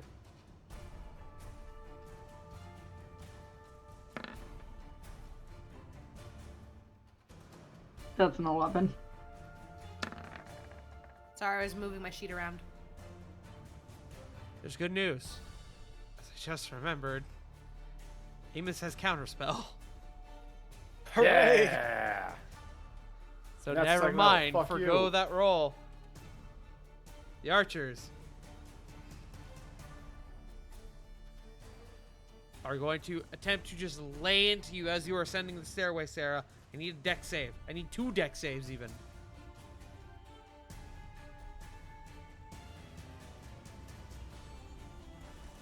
I just realized I never added Future Flit to initiative. It's fine. I did- 19 and 23. Okay. You'll take. I'm gonna add these 2 together. And you'll just take half of the total. You'll take 20 damage total.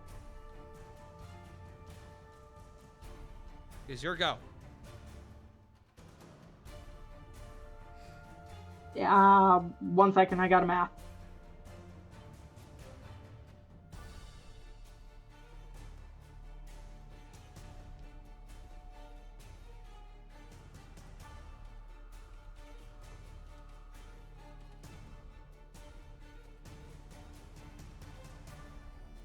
Okay.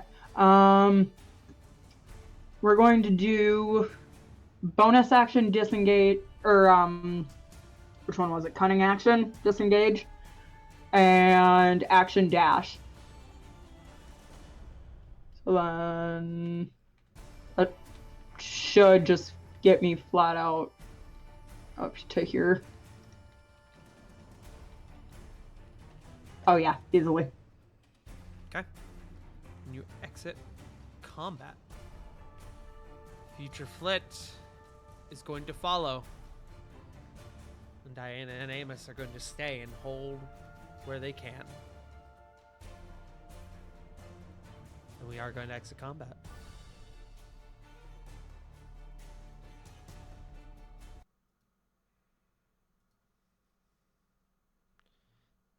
So, with that,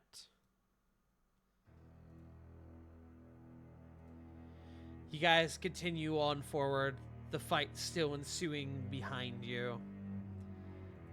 And as you cross through the antechamber for the Aether Wellspring, Future Flit comes up behind you and quickly pushes open the doors and goes, "Everyone inside, now!" Following, going. Yeah, Following Lily's orders. going. As you all file inside, Future Flit shuts the doors behind her. I won't hold them for long, but I don't need very long anyway. Everyone stand on the center platform. You can see that the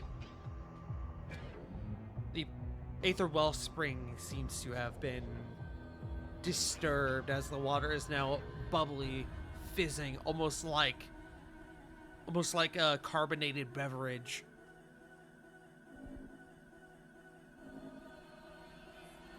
Shaped water wouldn't help at all, would it? It would be an extended process. Do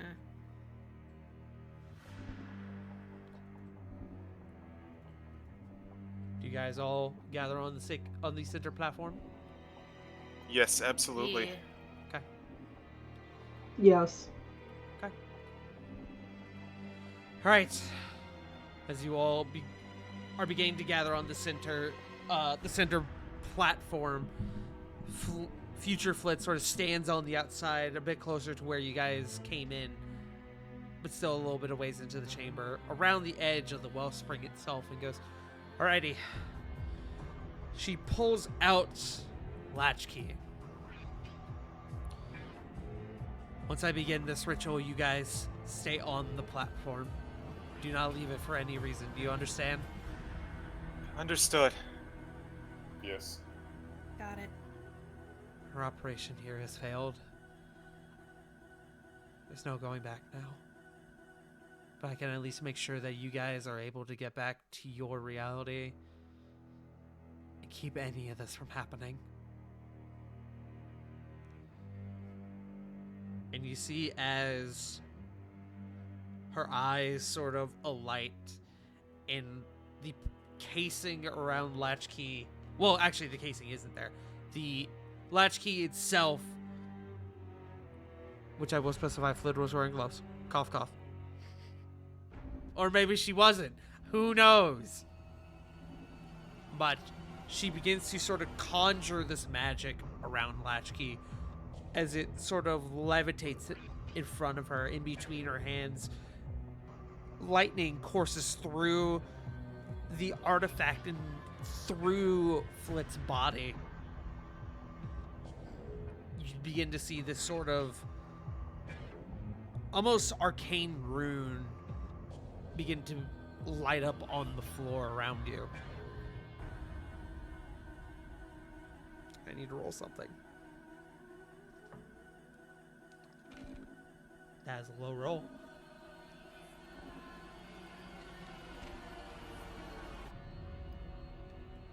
As I'm dropping stuff, Jesus Christ.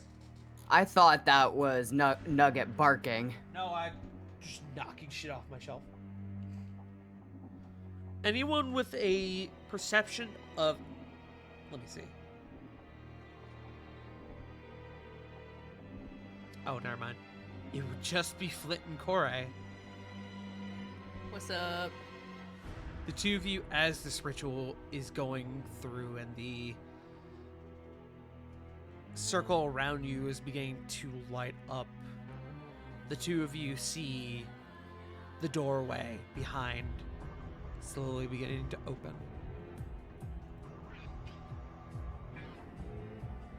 As long as we don't move, right? As long as you Just don't keep move. in it. Guiding bolt. Why? Prepped if it's an enemy. Okay. I will also prep for anyone to come through. Okay. Because I have several that are free. Bite me! We've got incoming. We can't. This has to be right. You can all be fixed from here. As Flit continues, you guys don't see anyone come through the door. I cast it anyways. Cast it anyways. Yes. Fire behind Flit. Behind, yeah, future Flit. Make me a guiding bolt attack roll with disadvantage. Would that be a spell attack? Yes. It's hard. Yes. Oh shit! I would have to ask if anyone would 17? say the door's opening. Never mind. I did say that we've got company. Oh, would I be able to assist with the divine sense? Assist? No, but you could determine if someone's in the room, potentially. I'll do that if possible. Throw up divine sense for me. All right, we'll do. I can't give wheel to myself, can I? You can, I believe. Do you wish to? It says a creature I can see. You can't technically see yourself. Yeah, you can. You can look at your hand. Well, yeah, that ruling yes. gets ignored all the time when it comes It's to casting weird. something on yourself.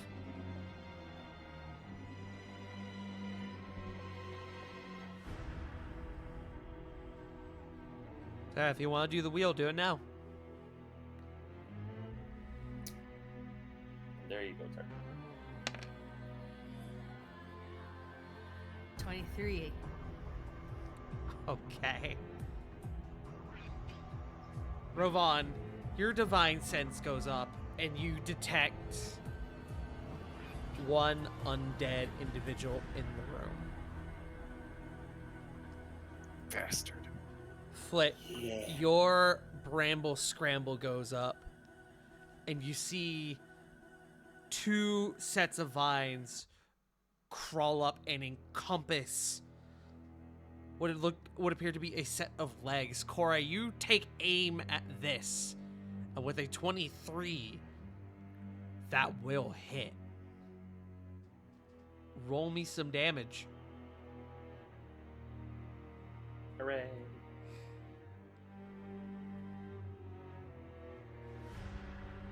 Hold on, I have to bring it up.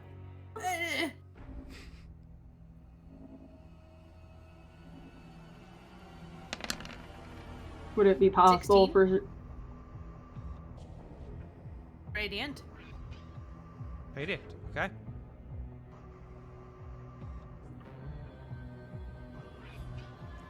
Let's see. Okay. Next attack has advantage. Yes. You send out this guiding bolt in this spot, and you collide with what appears to be Oz as his invisibility gives way after the bolt feet. connects. His tootsies, his footers. He hits him square in the chest. And he goes, "Ah! Ah! Ah!" As he tries to struggle out of the vines. Future Flick continues the ritual. Is there time for Potion Sarah to get a shot spray! in? Can the rest of us assist in taking shots at him? You guys get one round to try and stop Oz. Since Cora used Guiding Bolt, could Diana also use Guiding Bolt? Sure, go for it. Cool. This is gonna, since this is up with advantage. You know what? Fuck it. Let's do this out of fifth. Moonbeam. Sorry, I should have specified one round for the Ah. rest of the group. I hate you. I'm kidding. I hate Thank me you too, for don't worry. session God. I bet you do. Come on, crit. Come on, crit. 28. Across the board. Jesus. Okay. Again, another guiding bolt goes out and strikes him, and he sort of buckles down momentarily. Ah!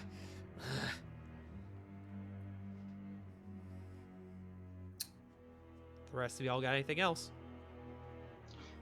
Sarah he's undead, right? Sarah's gonna let me make sure I have one. With advantage. I was gonna say she's going to fire something, and then I realized I need to actually have it to use it. Oops. I do have it. All right, Sarah's gonna fire off a holy arrow at him. Okay. Woohoo! Advantage! Oh, and that's gonna proc sneak if it hits. Yes. Please hit, please hit. And Hunter's Anything Mark. just done. Oh, it's gonna be disgusting. I love it. Roll damage. 24. That'll hit. Roll damage. Get disgusting. Come on. Let's see it.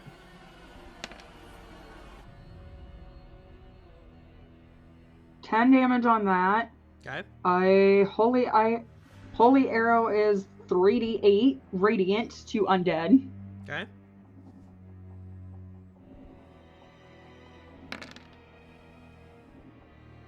Okay, we're up to 25. Roll sneak. Come on, sneak.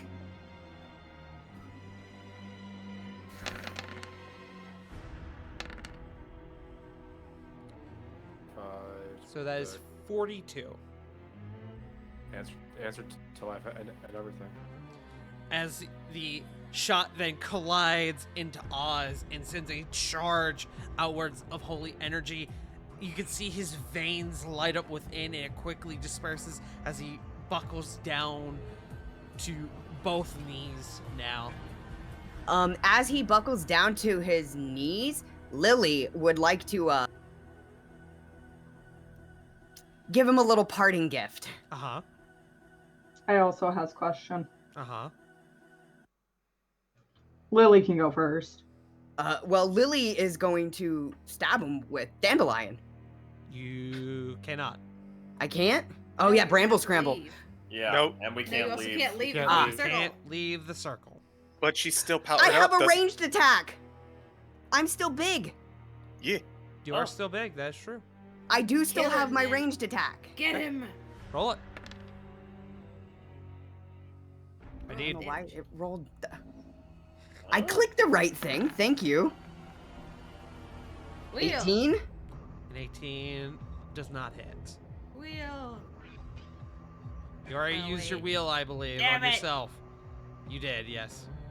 May I take a triple shot with Right. Eldritch Blast? Sure. We're going ham. You also said 1 round. Sarah has 2 attacks per round.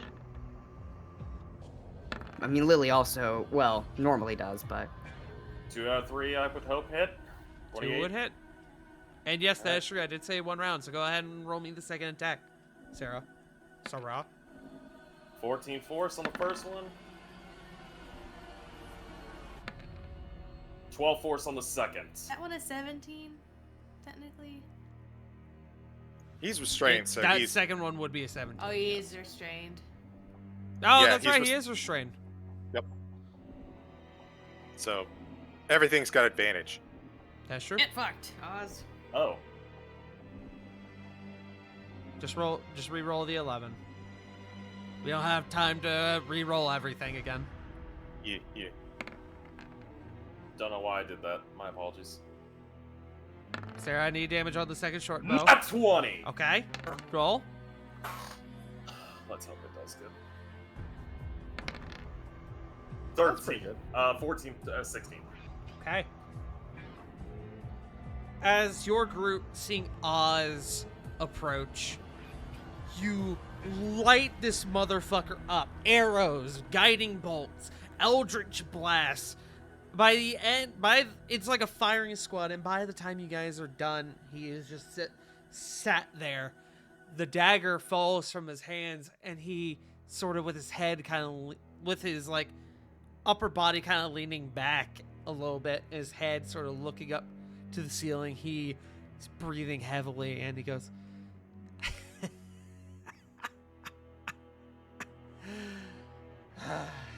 as he sort of lurches forward and looks at you all. Futile! As the form fades to dust. Fuck you. And then you all hear.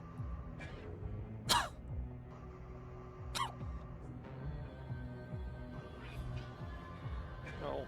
As blood has begun to descend the corners of Flit's mouth.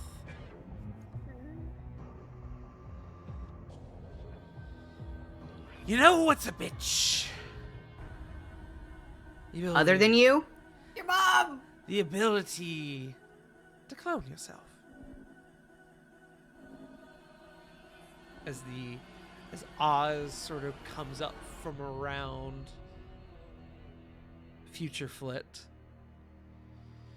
This ritual is too far gone, I can't stop it. But as he twists the dagger, and Flit lets out a shout of pain. I can have some fun, though. Have fun wherever you're going. I know I will. And then you see as he alights into flame.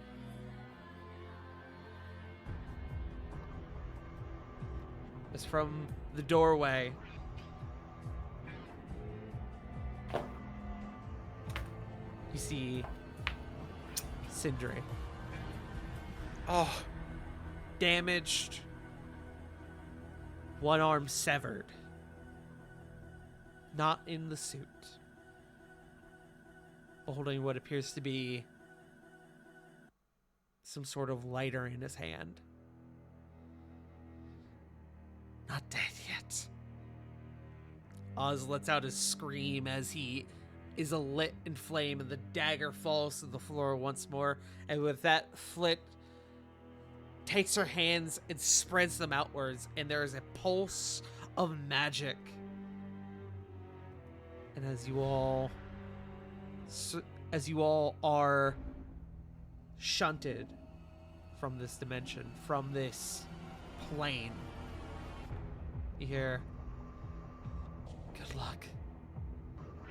As you see Flit, her body give out. He collapsed to the floor.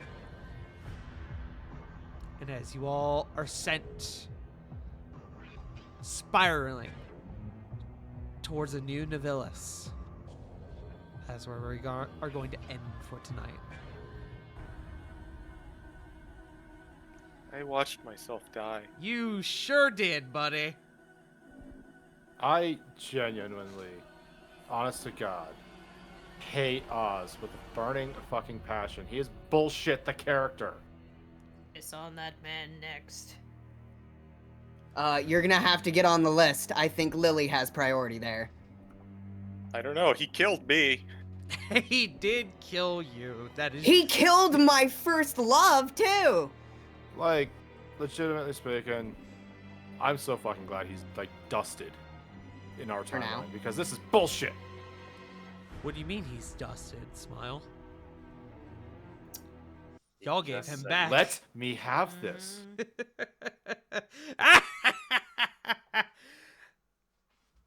The Violet Hunt is quickly wrapping as the party now is propelled towards Nivilus and a distraught Corvin Alakir. Thank you all for joining us tonight. Y'all, guess what? Get to wait 2 weeks because we are doing a one-shot next week for spooky season. Yeah, boy. Yeah, boy. Life is existence and has no meaning, but smile anyway. Life? Did I say life is existence? I meant life is pain. Existence. Life is pain. existence. Life is existence. Somebody Life quote needs that. life to Getting too live. deep now. Life needs life to live, Tart. That fucking meta as fuck. Life is existence. It has no meaning. But yes, we'll get to the news about the one shot in a bit. Thank you all for joining us. Thank you to the Faded Fables for the raid and DeFollow. Thank you to Army Dude for the raid. And thank you to Bro Kaiser for the raid. I appreciate y'all for popping on in. If you've never been here before, my name is Farting Tart. I'm a variety Doge tuber. I do D&D. I do variety games. And I run this game every Sunday where things go less badly than they have in the past couple sessions. But, yeah. Thank y'all for coming on in. If you stuck around, feel free to drop a follow. Or if you had to raid and run, do not worry. I appreciate you stopping on in anyway. But, yes. We got to sit it around the table because we got to get on out of here. We'll do some quick shills. CG. Hi, I'm CG. No like social media. You can find me on Vaughn's channel for Saved by the Spell. Also here every other Tuesday. Rascals in Ravnica. Also this. It sucks. But it's going to get better. I really hope. Punk. You all can find me on Twitch, Blue Sky, Instagram, all the social media is pretty much at Punkyard Dog. Sorry, I work a lot now. It's really hard to find time to stream. But I'll try here and there. I'm most active on Blue Sky and Instagram. River. You can find me at twitch.tv/wickedriver97, where I think I'm going to be picking up Portal at some point here soon. Yes!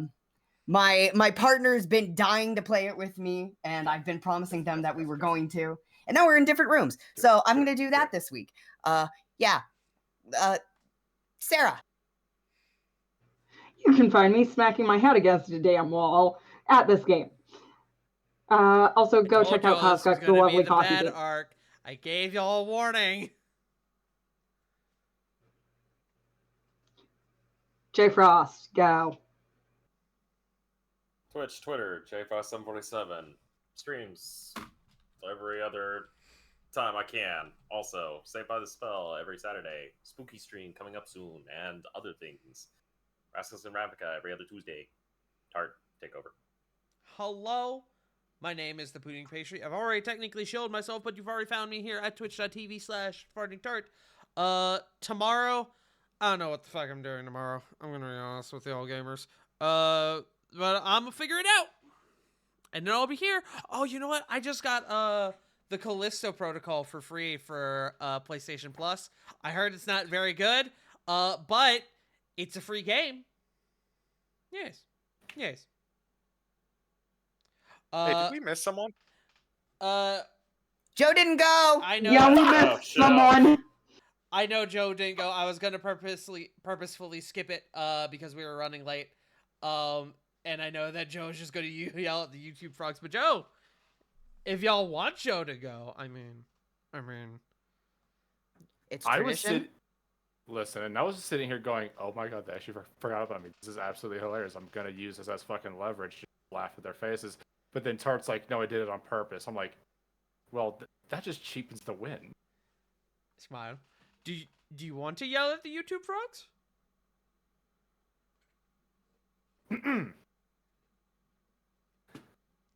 Hey gamers, go ahead, like this video, subscribe to the channel, and ring that bell for more Farting Tart goodness. Okay, that was worth it.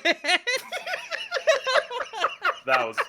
Oh my god, now that I'm fantastic. coughing my lungs out. I can already hear that. I can already hear the mid 2010 shitty music. Somebody cue my Ollie style intro. Holy shit. Alright, that was really funny. You have no idea how long I've been You know, prepping Joe, that. if you don't have inspiration already, go ahead and take it. Post-game inspiration. Hey, Tart, Yes. I do have an idea of someone we can raid. Uh-huh. There's an Icky Sticks who's live. Yes, that was who I was planning to Mickey. raid anyway. Ghosty. Tell Ghost they smell. Yes, absolutely. That is all. I mean, they live with a raccoon, so. Wait, hold on. That's not... Oh, that's right. Their fucking name has 2 X's. Hold on. Tell them they smelly. They stink. That is all. Ghost is very lovely and talented, and we love them very much. Tell them they smelly. And before we leave, J Frost, do you want to give a little bit of a rundown of what our audience may be in for next Sunday? I mean, if you insist. Well, folks, next Sunday will not be a normal game of War of the Shattered Sun. It is the spooky month, specifically the last week of the spooky month. So we're doing a specialized one-shot taking place within the Astral Sea, where a group of adventurers, or, well, I should say mercenaries, have been contracted by a very wealthy corporation to go investigate a distress beacon that's been launched on a world deep within. And of course, they might find things they won't like.